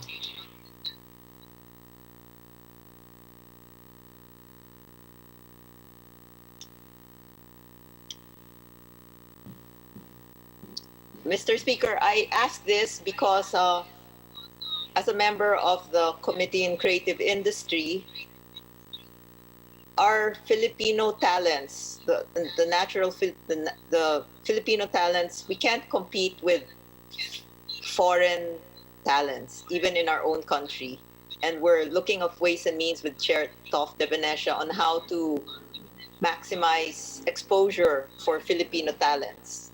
And so now, with this proposal of allowing media now to be controlled majority by foreigners, might this even worsen the already sad state of our Filipino homegrown talents? Well, in the case of mass media, it is also to be reviewed the 100% requirement in its ownership and management. As I've said earlier, given the reality that foreign publications and foreign networks like the CNN, the BBC are already allowed to be broadcasted, and that foreign publications are freely sold in the newsstand. Ano ho yung kinakatakot natin dito? Lahat ng cable televisions natin, mayroon CNN, meron BBC. Pumunta ka sa iba't ibang mall, yung mga stand nila, mabibili mo mga foreign publications. And therefore, I think this is one thing that has to be reviewed on. Now, the fear of foreign influence through control of television, radio, and newspaper is for now unfounded, since the deterioration of knowledge and information dissemination has long since enabled access to global audiences. Yun nga ho, sinabi ko kanina, CNN, BBC, lahat ng cable television natin, meron na. Foreign media is already here. There is no denying their influence on the Filipino. As an internal issue, industry representatives observe that competition from foreign journalists and broadcasters could possibly provide the necessary competition to uplift the standard ng pagre-report po at na pagbibigay ng balita sa ating taong bayan. Doon naman ho sa edukasyon, siguro maganda rin ho na kung i-open up natin yung management and ownership ng sektor ng ating edukasyon, ay gayahin natin yung practice sa ibang bansa. Like by invitation lamang in Singapore, China, Hong Kong, they only invite the elite universities. And in that way, we provide a choice for our Filipinos and other students na wala hong masyadong pera na makapag-aral sa ibang bansa sa matataas na universidad na napakamahal ng tuition at standard of living. We can afford and provide a lower standard of living here in the Philippines and also provide a lower tuition fee. Opening up the economy to foreign investment, to education, should never be considered a sell-out of our position as a diminishing of our priority to further our constituents' education. In fact, it even creates an avenue for an improvement. Research and collaborations between foreign and local universities and colleges and local industries is one thing that is being ignored at the moment, with Philippine higher education institution slipping in international rankings due to poor citations and counts and lack of research infrastructure. Allowing the entry of foreign universities could lead to positive spillovers in knowledge creation, technology transfer, and the like. Thank you, Mr. Sponsor, Mr. Speaker. However, when you speak of all this, we will always protect our educational institutions that have been there and not allow them to unnecessarily compete with these foreign educational investors who might have deeper pockets, right? I mean, we're not going to wake up one day and find that almost all of our educational institutions are now being run by foreigners because they're the ones with the capacity and the funding to do it properly. We will protect our existing universities always. I totally agree with you, Congresswoman Vergara. My last question, Mr. Speaker, is foreigners, especially today, we're one of the last Asian countries in terms of the rollout of our vaccine program, which has already begun. But they say that in Asia, we will be one of the last to recover from the pandemic. And I worry that with this amendment, foreigners can come in and there's no limit to what they can invest in now. There's no more 40% cap. Could you give me an idea, sir? You're a lawyer, I am not. What kind of laws might be proposed so that we're not naman inundated with foreign funds, that we're able to protect our medium, small, medium, our MSMEs, so that we don't find ourselves as second-class citizens in our own country? Could you give me an example of a law, for instance, that we could propose when should this amendment be approved to protect Filipino entrepreneurs from the entry of foreign investors? I cannot provide you specific law or a concept of law that will, but what I can say is that whenever we liberalize and open up and increase foreign equity participation, I am sure that they will be all subject to all our regulatory laws, such as environmental laws, protection of labor, international labor standards, protections of SME. Those are the things that we have to keep in mind. We will not sell out our national sovereignty. We will always keep into consideration, and paramount of which is national sovereignty, national interest, and always for the benefit of the Filipino people. Thank you, Mr. Speaker. That is what I was hoping you would say. I know we've spoken privately about this, and I spoke to you about the rice tarification law and how when we liberalized the rice industry, we made sure that there's a 10 billion fund for our rice farmers to make sure that they can and improve production so that they are not at the mercy of the imported rice coming in. In closing, Mr. Speaker, I would just like to make a manifestation. As Honorable Chair of Ways and Means, Congressman Salceda said, and I quote, "I am under no illusion that RBH2 is a magic wand for all our problems, but it is a necessary beginning," end quote. Mr. Speaker, Honorable Chair, like Chair Salceda and Congressman Kimbo and yourself, I also believe that easing foreign restrictions alone will not result to shared prosperity, inclusive growth, and poverty alleviation unless it is part of a larger government plan that also addresses our country's infrastructure, policy stability, corruption, high power rates, tax regulation, and government bureaucracy. I hope that as we consider RBH2, we will also address those aforementioned areas. Thank you very much, Honorable Sponsor, Mr. Speaker, for this chance to ask clarificatory questions and make this manifestation. Good afternoon. Thank you, Congresswoman Vergara, and let me state that in seeking to resolve those issues that you have mentioned, along with it, we should also encourage the inflow of foreign direct investment by lifting the restrictive economic provisions of the Constitution. The Majority Leader. Mr. Speaker, the next member who wishes to interpolate our distinguished sponsor is lady from Party List Act Teachers. I move that we recognize Representative Franz Castro.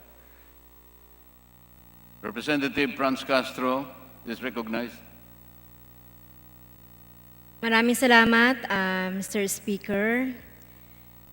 Ang atin po bang kagalang-galang na sponsor ay willing na sumagot sa ilang mga paglilinaw ng representasyong ito kaugnay ng ating pinag-uusapang panukalang batas. Handa na hong sumagot. So sisimulan ko, Mr. Speaker, dun sa mga attempts ng kongresong ito kaugnay noong charter change. So before RBH2, there had been 6 previous attempts to change the Constitution. 3 of them included amendments to the economic provisions. One in 1997 during former President Ramos' time. This is the PIRMA, People's Initiative for Reform, Modernization, and Action, which was struck down by the SC as unconstitutional. Second, in 1999, Project Concord on Economic Provisions. In 2001, a proposal to change from a presidential to a parliamentary system, which is a French version. It died a quiet death when former President Arroyo did not support it. In 2006, to change again to a parliamentary federal system, which is struck down by the Supreme Court as unconstitutional. Number 5, in 2009, a proposal by former President Arroyo allies that would give an equal vote for congressmen and senators in Constituent Assembly in joint session and a joint vote. It was withdrawn in the face of widespread opposition, including from the Senate. And lastly, in 2015, the House initiated Joint Resolution number 1 with almost exactly the same provision on economy. So, Mr. Speaker, yung mga attempt po ito na pagbabago ng ating mga constitution, talagang ang dami na pong attempt, no? Pero tingin po ng representanting ito, hindi inosente ang pagsisingit ng phrase na unless otherwise provided by law. Dahil nangangahulugan ito ng pagpapababa ng proteksyon para sa mga lokal na industriya, lokal na produkto, Pilipino consumer ng mga batayang produkto at serbisyo. At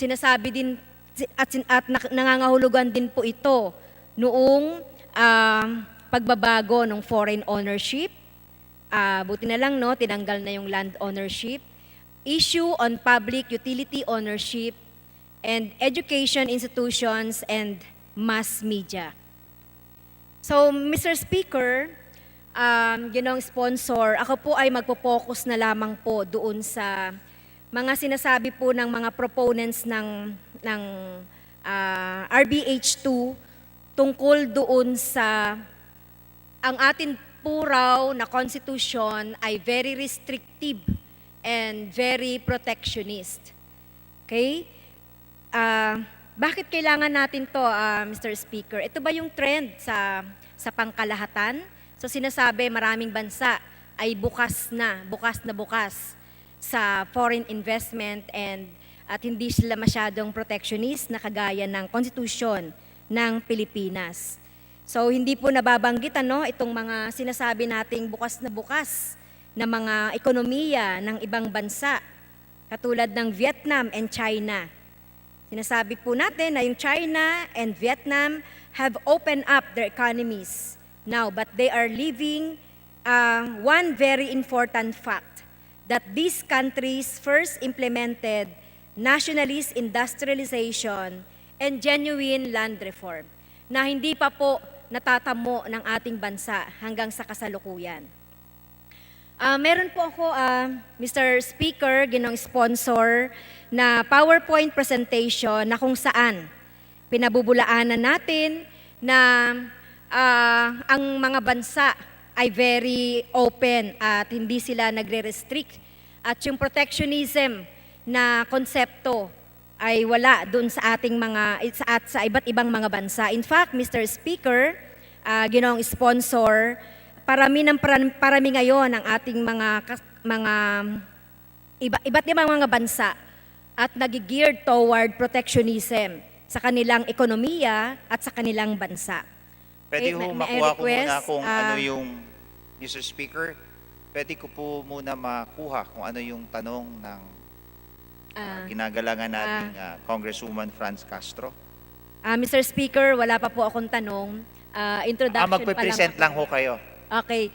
Magpipresent lang po ako kasi ito po yung madalas na naririnig ko po sa mga proponents na yung ating constitution ay very restrictive.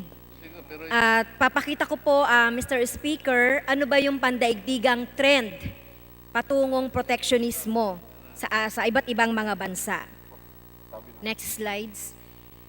Maraming bansa na ang nagpapatupad ng protectionist measures gaya ng mga batas at regulasyon para pakitirin ang inbound foreign investments, non-tariff barriers gaya ng import quotas o embargoes, mas agresibong financial at di-financial na suporta para sa lokal na MSMEs at mga susing industriya at iba pa.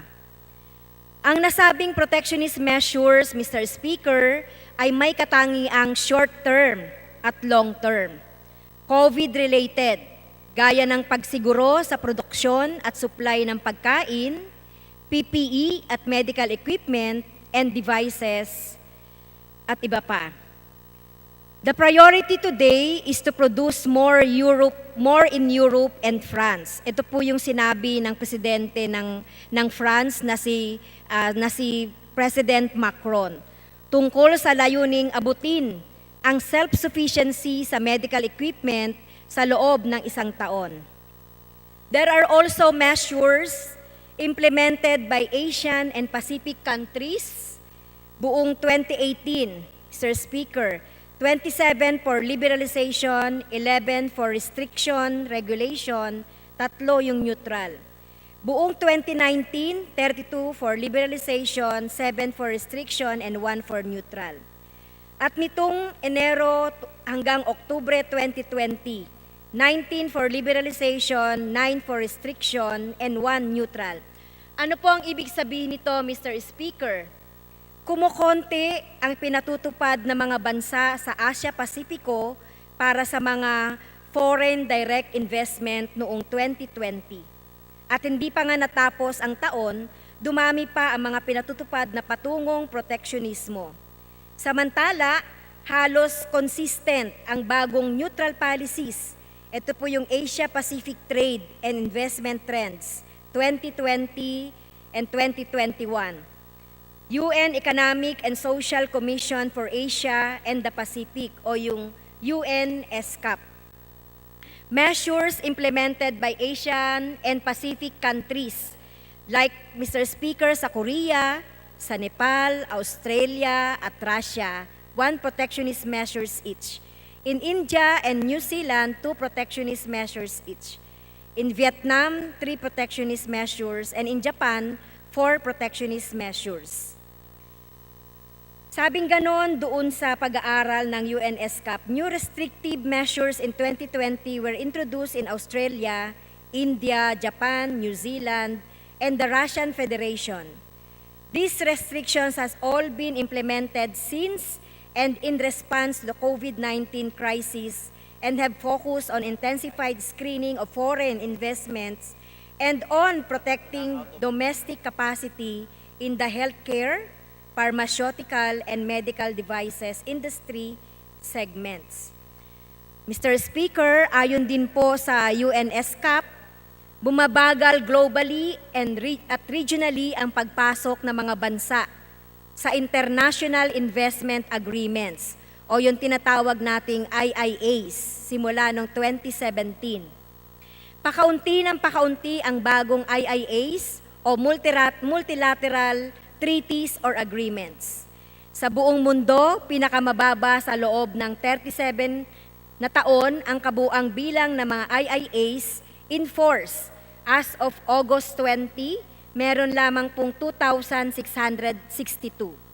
Samantala, 3 taon na nauungusan ang newly signed IIAs ng terminated IIAs o yung mga natapos o sinara o pinutol ng mga agreements.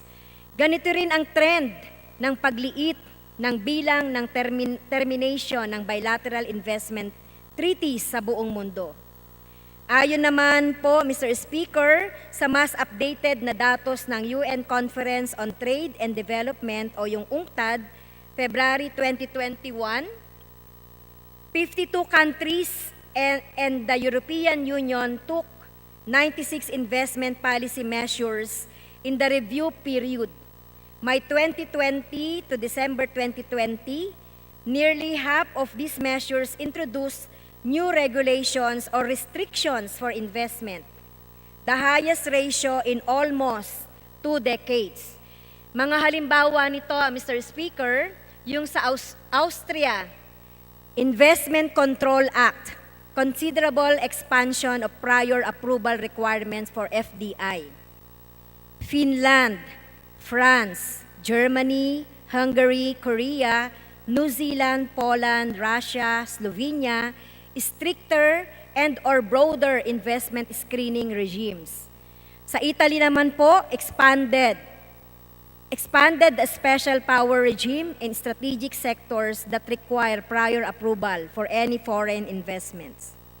Iba pa pong mga halimbawa, Mr. Speaker, sa Japan, they lowered the threshold for prior notification to 1% from 10% for foreign investment in listed Japanese companies relevant for national security. Sa Kenya naman po, Mr. Speaker, local participation requirements in various industries, including insurance, telecommunications, and ICT service, kailangang may Kenyan citizen ownership sa mga ito. Iba pa pong mga halimbawa, Mr. Speaker, sa Oman, list of activities that are prohibited for foreign investors, parang foreign investment negative list sa atin, with the aim to promote local products and domestic entrepreneurship. In United Kingdom, expanded the legal grounds for the government to intervene in certain mergers. In Vietnam, pinakaunang negative list sa bansa, plus yung Decree number 37, March 2020, para sa market access and incentives para sa mga lokal na business, lalo na sa mga SMEs na apektado ng COVID.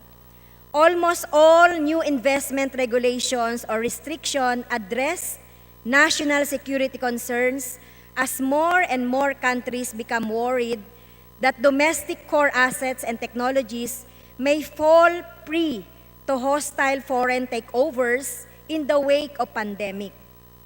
18 countries and economies, Austria, Canada, China, Finland, France, Germany, Hungary, Italy, Japan, Republic of Korea, Malta, New Zealand, Poland, Russian Federation, Slovenia, Spain, United Kingdom, and EU reinforce the existing FDI screening regime or newly adopted such mechanism.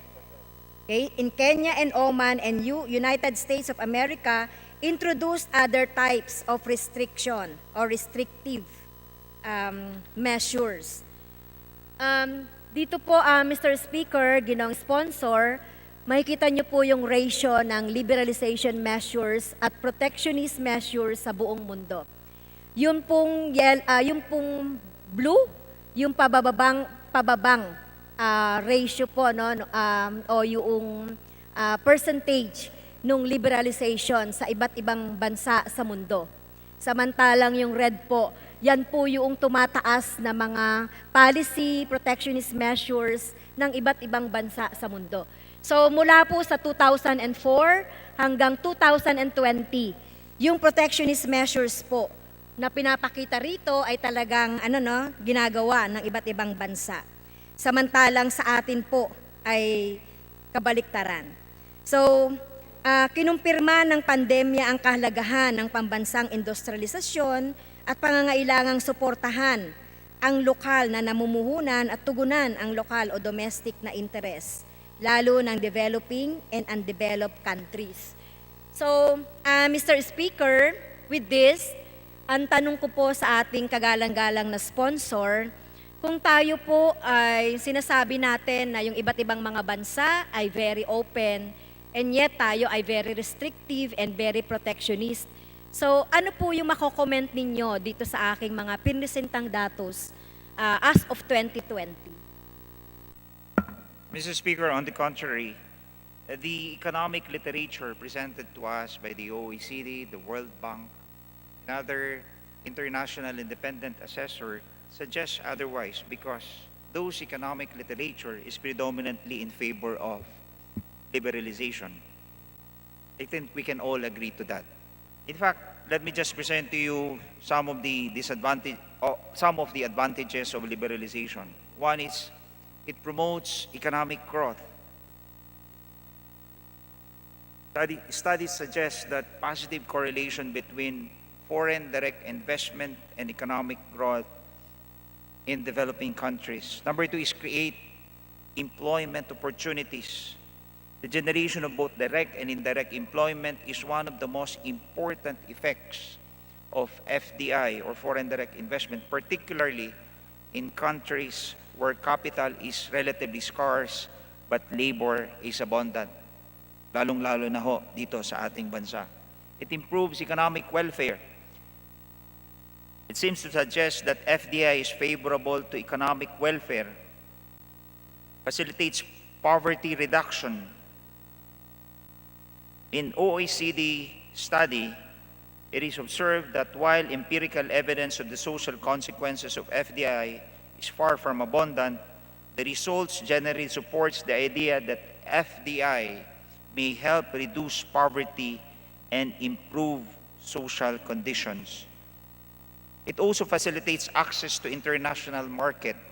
The International Monetary Fund World Investment Report cited that, among others, FDI encourages development through exports by raising efficiency and enhancing marketing opportunities, which in turn creates new jobs.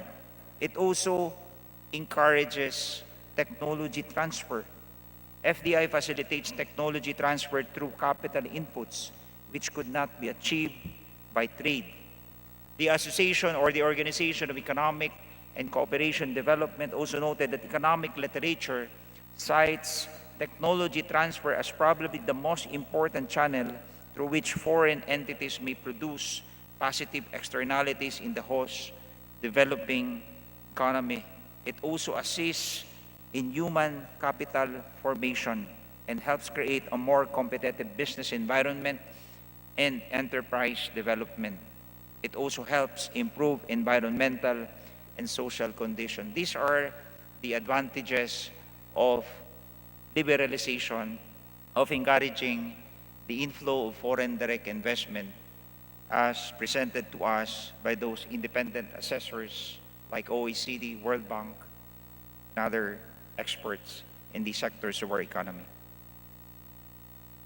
Maraming salamat, Ginoong Sponsor, Mr. Speaker, dun sa pagsagot, no? So sinasabi natin na ito, yung pinakita ko po kanina, Mr. Speaker, yung mga protectionist policy po ng iba't ibang mga bansa sa panahon ng 2004 hanggat sa ngayon sa panahon ng pandemya. So, ibig sabihin po nito, Mr. Speaker, yung pong mga foreign direct investment ay nagiging mga investors ay nagiging hesitant na rin. Yung mga bansa hesitant na rin na magbukas ng kanilang ekonomiya para sa iba't ibang mga investment dahil nakita nila yung pangangailangan nung kanilang mga bansa sa panahon na ito. So the sponsor, Mr. Speaker, talks about the employment, di ba? Yung pag maraming mga makikreate ito ng maraming mga trabaho at maraming mga employment opportunities. Pero I beg to disagree, no? Kahit naman kahit naman ang dami na nating mga foreign investments, hindi naman bumaba yung ratio o hindi naman bumaba yung percentage ng unemployment. At hanggang ngayon naman pataas pa rin ng pataas 'yan. So hindi ibig sabihin na very restrictive or very protectionist tayo sa ating ekonomiya ay wala na tayong makikreate na trabaho. Kaya nga po ang akin pong argumento diyan, Mr. Speaker, dapat po talaga yung pagtuunan ng pansin hindi yung tsa-tsa na ibubukas natin na ekonomiya, kundi yung pagpapaunlad ng ating mga industriya katulad ng ginagawa ng iba't ibang bansa, yung national industrialization. Pagpapaunlad ng ating agrikultura dahil tayo po ay agricultural country na dapat po yung food stability, yung safety ng ating mga food ay dapat talagang yun ang primary. At tingin po natin yung hindi ito directly related doon sa mga gusto nating mga probisyon sa ekonomiya na para mabuksan. Meron pa rin po akong isa pang bahagi ng ating presentation.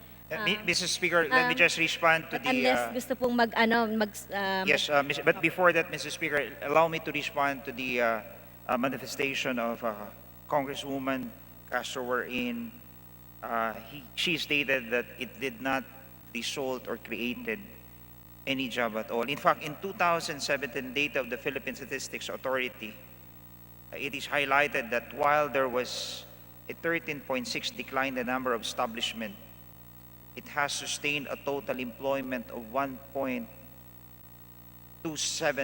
or 1,278,000 in the country and an average annual compensation of 294,000 per worker, creating a total compensation of manufacturing establishment amounting to 370.7 billion. So, sino ho yung nagsasabi na hindi ito nakapaglikha ng trabaho at kita sa ating mamamayan? I'm speaking of the manufacturing industry where this sector is open for foreign equity ownership. And as of date, we have 70% of the manufacturing owned by foreign direct investors. So, yung sinasabi nyo ho na hindi nakapaglikha ng trabaho ay taliwas ho sa sinasabi ng Philippine Statistics Authority na yung manufacturing sector natin ay nakapaglikha ng at least 1.278 million jobs and an annual compensation of 294,000 per worker, and the total compensation of manufacturing establishment amounting to 370.7 billion pesos. Thank you very much, Mr. Speaker, Mr. Sponsor.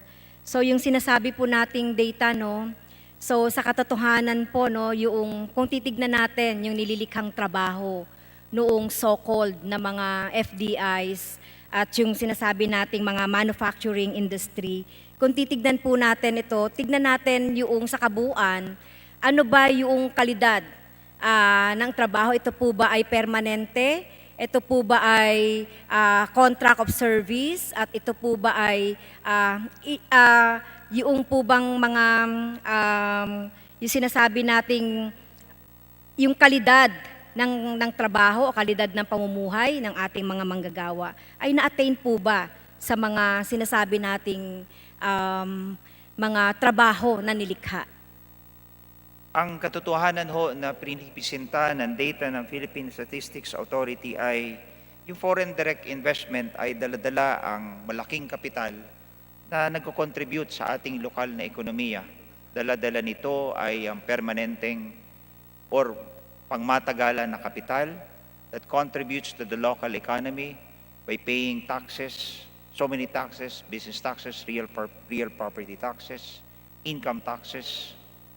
It also brings advanced technology, management expertise, most importantly, technology transfer. And it also significantly increased the much-needed employment opportunities sa ating mga kababayan. Kapital ng mga dayuhan, dala-dala ay kita ng ating bansa, kita ng ating gobyerno, at trabaho para sa ating mga kababayang Pilipino. Taliwas ho ito sa ibang pahayag na kung saan ito ay hindi naglilikha ng trabaho at benepisyo sa ating bayan. At sa katunayan ho, we are a country where our capital is scarce but we have an excess labor. Ano yung nangyayari? Dahil wala ho tayong oportunidad dito sa ating bansa, dahil in a freer and open economy, maraming investor, maraming namumuhunan, nandun yung oportunidad. And that's why yung ating mga kababayan papunta sa ibayong bansa para maghanap ng oportunidad. Tayo ho, one of the, or in fact, the most restrictive economy in the world, where the restriction, only country wherein restriction is enshrined in the Constitution, we are lagging behind foreign direct investment. And so it resulted into foregone investment to the detriment of our working class, our excess labor, na walang ibang solusyon patungo sa ibayong bansa upang maghanap ng oportunidad. Thank you, Mr. Sponsor, Mr. Speaker. Bagamat hindi po sumasang-ayon ang kinatawang ito, no, doon sa argumento, nirerespeto po natin, pero ang pag-measure po noong nung kahalagahan nitong mga foreign direct investments ay yung kalidad ng buhay meron ang mga Pilipino. Kaya nga sinasabi natin na kapag tayo po ay masyadong nangangayupapa or masyado tayong nagiging palaasa dito sa mga foreign direct investments, sa halip na i-develop natin yung ating pansarili na national na industrialization, hindi rin ito magiging stable.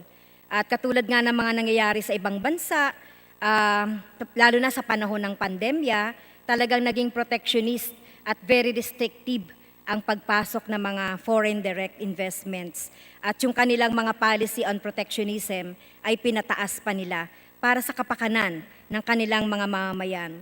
Sinasabi natin na walang oportunidad dito sa Pilipinas at maraming milyon-milyong mga kababayan natin ang napipilitang lumabas ng bansa. Gusto ba nilang iwanan yung kanilang mga pamilya dito? Hindi po. Gusto ba nila na magpaalipin sa ibang bansa? Hindi po. Sa katunayan, marami tayong mga insidente na talagang maraming mga kababayan talaga natin na parang second class citizen sa iba't ibang mga bansa. Pero yun ang gusto po natin, instead na mga foreign direct investments, instead na mabuksan ito yung kasi kahit naman po hindi natin amyendahan ang ating constitution, at kahit naman po hindi natin lagyan ng unless otherwise provided by law. So bukas na po ang ating bansa. In fact, sinasabi na nga natin yung ating sovereign rights, yung ating patrimonya, lalo na sa West Philippine Sea, yung mga pinagkukunang yaman natin sa West Philippine Sea ay ay bukas na bukas pa rin, bukas na. Okay? At hindi napapangalagaan para sa ating mga mangingisda at para sa ating mga mamamayan. Kung Mr. Speaker, magpapatuloy po, Mr. Speaker, let me just respond to the issue on quality of life. Yung sinasabi ho ni kagalang-galang Congresswoman Castro na walang impact o walang halaga sa quality of life yung impact ng FDI inflows. In a cross-country study, impact of foreign direct investment inflows on poverty reduction in the ASEAN and source economies in 2019, it showed that the increased FDIs positively impact the quality of life as measured by the Human Index in ASEAN countries. And being open to foreign direct investment addresses not just economic growth, but it also addresses economic development. Yung growth ho natin can be likened into making the pie bigger, and development is the process of making sure that everybody gets a share of the enlarged pie. Ganun ho yung sinasabing natin na oportunidad sa ating mga kababayan ay dudulot ng inflows of FDI. Thank you very much, Mr. Sponsor, Ginoong Speaker.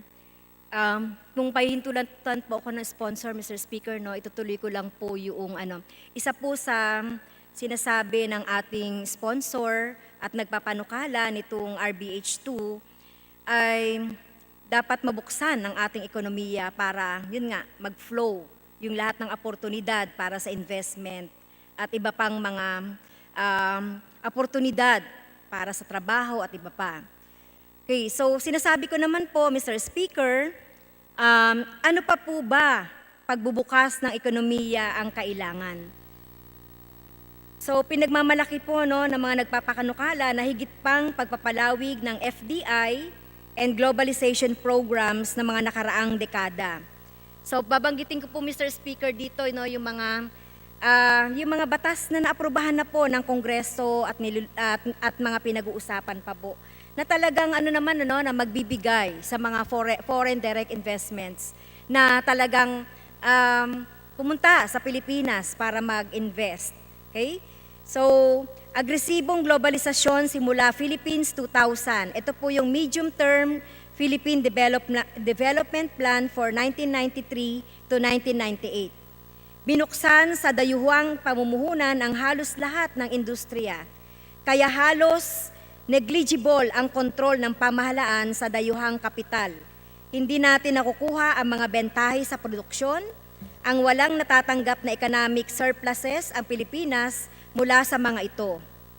Ibayo pang pagpapalawak ng 11th Regular Foreign Investment Negative List sa bisa ng Executive Order 65 ni Pangulong Duterte noong October 2018. Ito po yung pagbubukas natin nung mga pwede pang maibukas sa ekonomiya ng mga investments. Mga amyenda sa Public Service Law, pagbubukas ng batayang public utilities sa dayuhang pamumuhunan. In fact, Mr. Speaker, 4 na lang yata doon sa natitira na sa Public Service Law na talagang kontrol pa ng gobyerno. At ito ay binibigay na natin sa pribado. Mga amyenda sa Foreign Investment Acts, amendments sa pagbubukas ng practice of profession sa foreigners. Mga amyenda sa Retail Trade Liberalization Act, binababaan ng minimum paid-up capital para sa dayuhang retail investors at iba pa. Ibayo pang pagluluwag, Mr. Speaker. Ito po yung pagluluwag ng tax regime para sa mga FDIs buhat ng like Create o yung dati si Tira, binabaan ang corporate income tax hanggang 20% sa 2025 at iba pa. Pagluluwag ng Bangko Sentral ng Pilipinas sa mga documentary and reporting rules para sa mga foreign exchange operation. Mga amyenda sa batas, regulasyon ukol sa Philippine Economic Zone Authority. Iba pang mga batas na magbibigay ng benepisyo sa pagpasok ng FDIs na nasa bansa na, kagaya ng Ease of Doing Business and Efficient Government Service Delivery Act, Revised Corporation Code, at marami pang ibang batas at polisiyang pinatutupad sa ilalim ng kasalukuyang administration. So sabi nga po ng Ibon, Mr. Speaker, the industrialist countries develop through responsible regulation of foreign investment for development. That they develop because they liberalize is a myth. They liberalize because they first develop. The current global context of growing protectionism, a turnaround from investment liberalization, and eroding multilateralism make relaxing foreign equity restriction even more inappropriate. The most powerful capitalist economies in the world have been at the forefront of thousands of protectionist measures since the onset of the protracted global crisis. So ito po, no, Mr. Speaker, ginong sponsor, meron na po tayong FDI, meron tayong Financial Institution Strategic Transfer, yung FIA, yung mga existing FIA at Abienda, Foreign Investment Export Enterprises, at ito nga po, no, yung a-approve na pala yung retail. Mr. Speaker. At iba pa po, Mr. Speaker. So yun, yung last po natin, ano, yung pag-approve po natin nung sa Create para sa mga corporation. So, ang tanong ko po, Mr. Speaker, ano pa bang ibubukas natin sa ekonomiya? Bukas na po through these laws, policies, na para makapag-engganyo po tayo ng mga foreign direct investment. So, ano pa po ba yung kailangan natin? Mr. Speaker, clearly the laws that she has presented in that screen are insufficient to hurdle the challenge of attracting foreign investors into our country because our very constitution creates a negative impression that the country is against foreign investment. As I have said earlier, we are the only country in the world whose restrictive economic provision is enshrined in the Constitution. So notwithstanding the passage of key reforms in the liberalized country, the country's FDI policy, such as Congresswoman Castro had presented earlier, our FDI net inflow from 2013, 14, 15, and 2019, kulelat pa rin ho tayo. Bakit? Ano ho yung sinasabi ng OECD? Ano ho yung sinasabi ng World Bank? Isa lang ho ang kanilang sinasabi, that foreign equity participation is one of the statutory barriers in inviting or enticing foreign direct investment.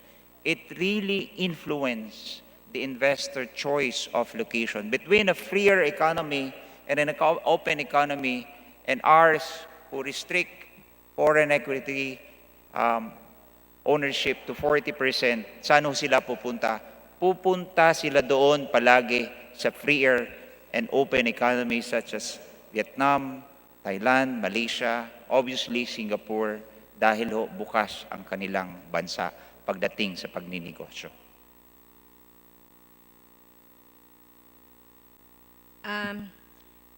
Maraming salamat, Mr. Speaker, dun sa paliwanag ng ating sponsor.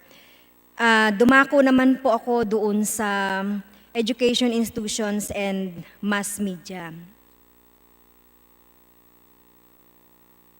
Pagmamayari at pamamahala ng mass media at ng educational institutions, ito po ba yung gusto nating buksan dito sa RBH2, Mr. Speaker?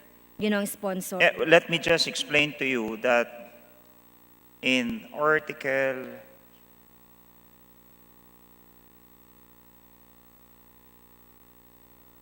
16, the insertion of the phrase unless otherwise provided by law in the said article, specifically Section 11 thereof, means Congress may allow non-Filipino citizens to own and manage mass media, and Congress may increase or decrease the percentage of Filipino ownership requirement for corporation or association that may own and manage mass media. With regard to education, in Article 14, Paragraph 2 thereof, the insertion of the phrase unless otherwise provided by law at the end of the first sentence would allow Congress, non-Filipino citizen, to own educational institution, and Congress may increase or decrease the percentage of Filipino ownership requirement for corporation or association that may own educational institution. That is the effect of the incorporation of the phrase unless otherwise provided by law.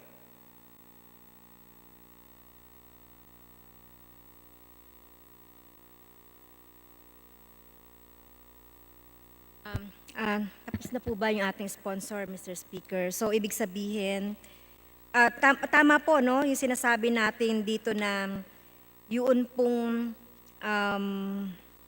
ownership at saka yung management ng eskwelahan ay ay ibubukas doon sa dayuhan. Kanina po doon sa interpellation ninyo po with Representative Vergara, binabanggit niyo po na magkaroon din ng opportunity yung ating mga estudyante na makapag-aral sa foreign countries sa pamamagitan ng pagbubukas nito sa ating bansa ng mga educational institutions. Mabibigyan ng opportunity po instead na pumunta sila sa ibang bansa. Instead na pumunta po sila sa ibang bansa, kapag bukas na po yung ating mga educational institutions, ay dito na. Tama po ba yung binabanggit nyo kanina? Ganun ho yung practice ng ibang bansa. Kaya gusto po that's natin. why yung Hong Kong, yung Singapore, yung China, naging regional hub po sila on education. But they only invite elite universities. In the same way that they invite elite universities, they also afford their citizens to avail of low tuition fee and low standard of living. Meaning, hindi na ho pupuntang abroad. Like, for example, yung ibang kasamahan natin na nagpapaaral sa abroad. Ang mahal-mahal ho ng standard of living abroad. Kilala niyo ho ba kung sino yung isa niyong kasamahan niyo na nagpapaaral sa abroad?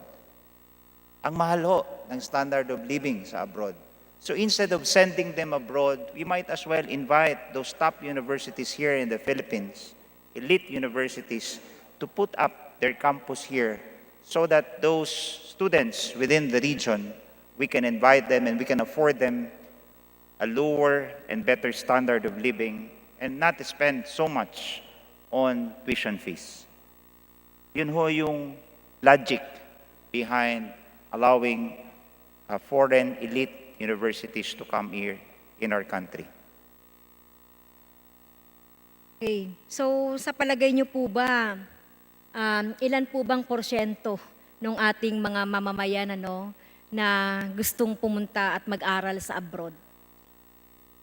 Marami ho. Para buksan sa foreigner itong ay ating mga educational institutions. So ilan po ba yan? Yan po ba ay kakayanin ng ating mga mamamayan? Yan po ba ay kakayanin noong mga nasa rural areas? Hindi po ba mas magandang gawin ay pataasin yung kalidad ng edukasyon natin o abroad style para ang lahat naman ng ating mga mamamayan, estudyante? Well, I totally agree with you, Congresswoman Castro, that we need to really put up more funds, more public expenditure when it comes to education, especially to higher education, institutional education. aside from opening it up to foreign educational institution. Tama po kayo.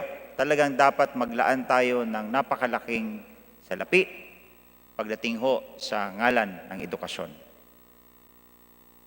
Okay, so in terms of yung pakinabang po sa ating mga mamamayan, so naninindigan po ang kinatawang ito na hindi po ito sa pangkalahatan at para doon po sa mga mamamayan nating mga mahihirap. Ang panukalang buksan ang mga educational institutions sa pagmamay-ari at pamamahala. Okay?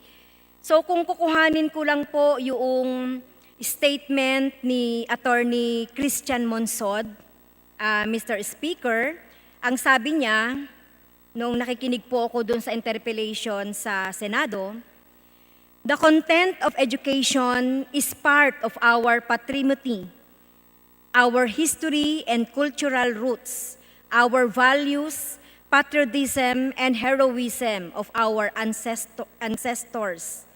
So the EDSA event that is already being subjected to revisionism, etc. And this cannot be left for foreigners to interpret. So yan po yung tungkol doon sa education institution. And last question na po, Mr. Speaker, alam naman natin na lahat po ng ginagawa natin dito ay iniisip natin para sa kabutihan ng ating mga mamamayan in general at sa pangmaramihan. Pero sa latest survey po, Mr. Speaker, ginong sponsor, 67% ng ating mga mamamayan ayaw ng charter change. So ano pong masasabi ng ating ginong sponsor dito, Mr. Speaker? Hindi ko masasagot yung inyong katanungan dahil hindi ko ho alam kung ano yung methodology ng survey. In fact, siguro po yung sinasabi niyong survey ay yung patungkol sa pagribisa ng ating konstitusyon na kasama yung pagbago sa struktura ng ating paggugobyerno. Pero ibang-iba ho itong panukala na nakabinbin ngayon sa plenaryo. Ito ho ay limitado lamang sa restrictive economic provisions of the Constitution. Ibang-iba ho po ito yung kinundukta yung survey na nagsasabing 67% yung hindi pabor. Dahil nga ho, as I always maintain, that ang ating taong bayan hindi naiintindihan masyado kung ano yung pinapanukala sa pag-amenda na Constitution. And since they are the true owners of the Constitution, they should know and should have an informed decision on the discussion of the proposed amendment to the Constitution. Siguro, ang akin lamang dyan, pag nalaman nila na ito ay ikabubuti ng ating bansa sa pag-iimbita ng mga namumuhunang dayuhan na maglilikha ng kita, kapital, at trabaho para sa ating taong bayan, siguro magpapabor sila kaagad dito. So, what I'm saying here, ang bottom line, is this good for our country? Yes, it is. Will this benefit the Filipino people? Magbibenepisyo ho ang ating taong bayan. Pag sila ho naintindihan nila ito bilang tunay na pagmamayari ng saligang batas, ako po, syerto, sigurado, boboto sila nito sa panahon ng ratifikasyon sa isang plebisito. Mr. Speaker, ginong sponsor, so I beg to disagree po, Mr. Sponsor, sa sinabi niyo po na baka hindi alam nung mamamayan yung kanilang yung kanilang sinagutan na survey. So wag po nating maliitin yung ating mga mamamayan yung mga tinanong kaugnay dito sa usapin ng Chacha. Bagamat sinasabi niyo po na economic provision, kaya nga po nakakatuwa po at kami po ay nagsisikap na talagang mag-interpellate para makita po ng ating mga mamamayan yung mga provision po na gusto nating baguhin sa Constitution at magsilbi itong educational experience sa ating mamamayan para later on magkaroon sila ng informed consent, para magkaroon po sila ng information later on kung ito po ay mararatify or i-ratify sa subject natin sa referendum, meron na pong informed consent yung ating mga mamamayan. Pero as early, so sana po igalang natin yung kapasyahan ng ating mga mamamayan. Maraming salamat po, Mr. Speaker. Maraming salamat sa ating sponsor doon sa napaka-intellectual na debate. Thank you po, Mr. Salamat, Speaker. Thank you, Mr. Congresswoman. Sponsor. And Mr. Speaker, bago po tayo magtapos, linawin ko lang po na hindi ko minamaliit yung ating taong bayan na kung saan ang sinasabi ko lamang po ay yung prinisinta nyo pong survey na 67% ay hindi pabor sa pag-amenda ng saligang batas. Yun ho ay kinundukta noong panahon na ang pinapanukala ho ay ang pagrebisa ng ating konstitusyon. Kasama ho yung patungkol sa federalismo at iba pang mga political provisions na nagpapalawig sa termino ng mga nakaupong opisyal. Ngayon ho, kakaiba. Wala pa naman hong pinipresentang survey ang mga polling station patungkol ho sa usapin ng restrictive economic provisions of the Constitution. So linawin lang ho natin, ang pinag-uusapan po ngayon ay kakaiba ho sa pinag-usapan noong 2019, noong 2020. Ngayong 2021 ho, eksklusibo lamang, nakatutok lamang po sa restrictive economic provision ng ating konstitusyon. Walang political provision, walang pagpapalawig ng termino ng mga nakaupo sa Kongreso o sino man na elected official sa ating bansa.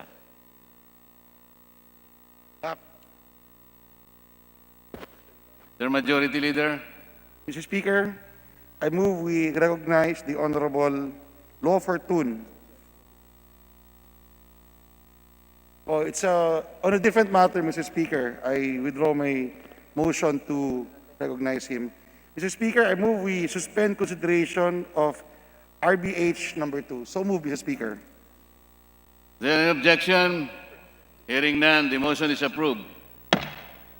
Mr. Speaker, I move we recognize the Honorable Representative Lawrence Law Fortune from the 1st District of Agusan Norte for a short manifestation on another matter.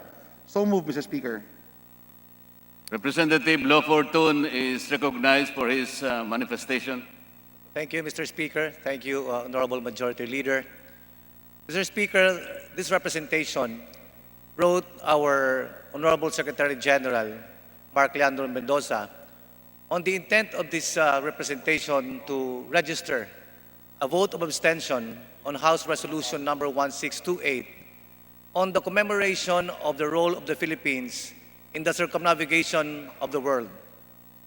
Mr. Speaker, while I join our esteemed colleagues in commemorating the role of the Filipino nation in this very important and historic event, I express reservations on the mention of a specific location that is inconsistent with the claims and position of our local historians in the city of Butuan. However, Mr. Speaker, since voting on House resolutions is done by ayes and nays, the particular vote of each member is not reflected on the record. It is for this reason, Mr. Speaker, that I have to rise to make of record my particular vote on this measure. In deference to our esteemed local historians in the city of Butuan and my dear kababayans, Mr. Speaker, I hereby register and make of record my vote of abstention on House Resolution number 1628. Thank you, Mr. Speaker. Thank you, honorable colleagues. Thank you, Honorable Fortune. Your manifestation is properly noted by the Secretary General. Majority Leader. Mr. Speaker, I move that we tackle on second reading House Bill number 8736 and direct the Secretary General to read the title of the said bill. The Secretary General is directed to read the title of the bill. House Bill 8736, an act establishing a rental housing subsidy program for informal settler families and appropriating funds therefore. All those are in favor. Majority Leader. Mr. Speaker, I move that the chairperson of the Committee on Housing and Urban Development, Representative Jose Francisco Benitez, be recognized to begin the sponsorship of the said measure. Representative Kiko Benitez is hereby recognized.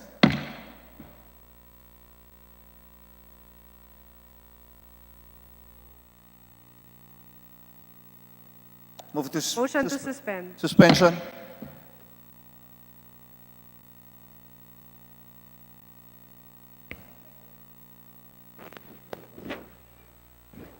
Session. Hello. Session resume. Mr. Speaker, I move that we suspend consideration of Committee Report Number 753 on House Bill Number 8736. So moved, Mr. Speaker. Is there any objection? Hearing none, motion is approved. Majority Leader.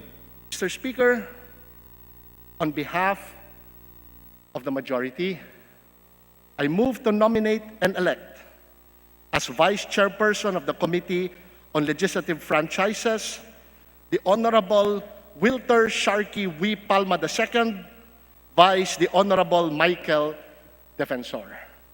Mr. Speaker, I move that we elect the Honorable Anthony Peter Onyx D. Crisologo as Vice Chairperson of the Committee on Games and Amusements. Mr. Speaker, I move that the position of the Honorable Wilter Sharkey V. Palma II as Deputy Majority Leader be considered vacant.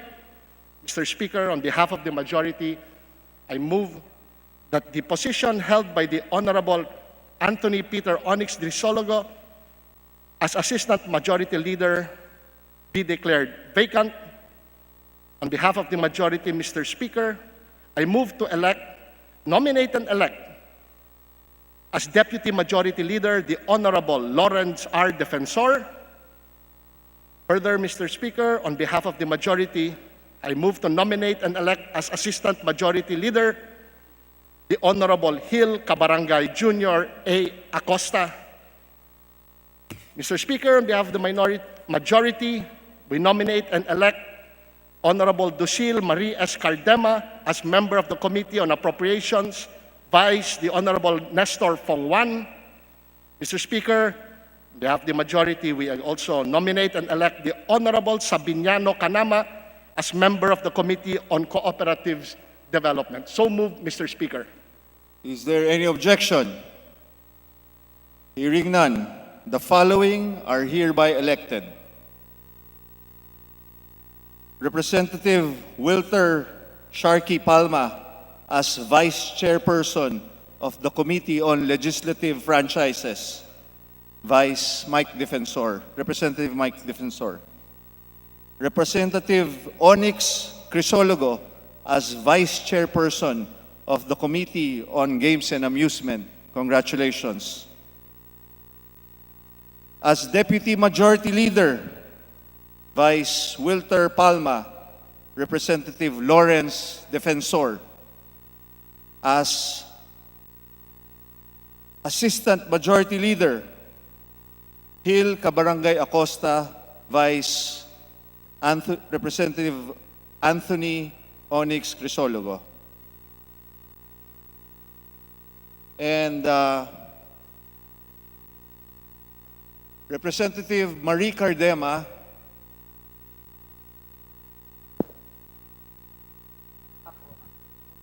Vice Kongwan as member of APRO.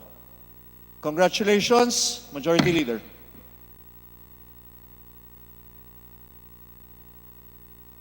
The motion for the election of the following representatives are hereby approved. Majority Leader. Mr. Speaker, I move that we adjourn session till March 15, Monday, 3 o'clock in the afternoon. So moved, Mr. Speaker. Session is adjourned until Monday, March 15 at 3 p.m. Session suspended. Session adjourned.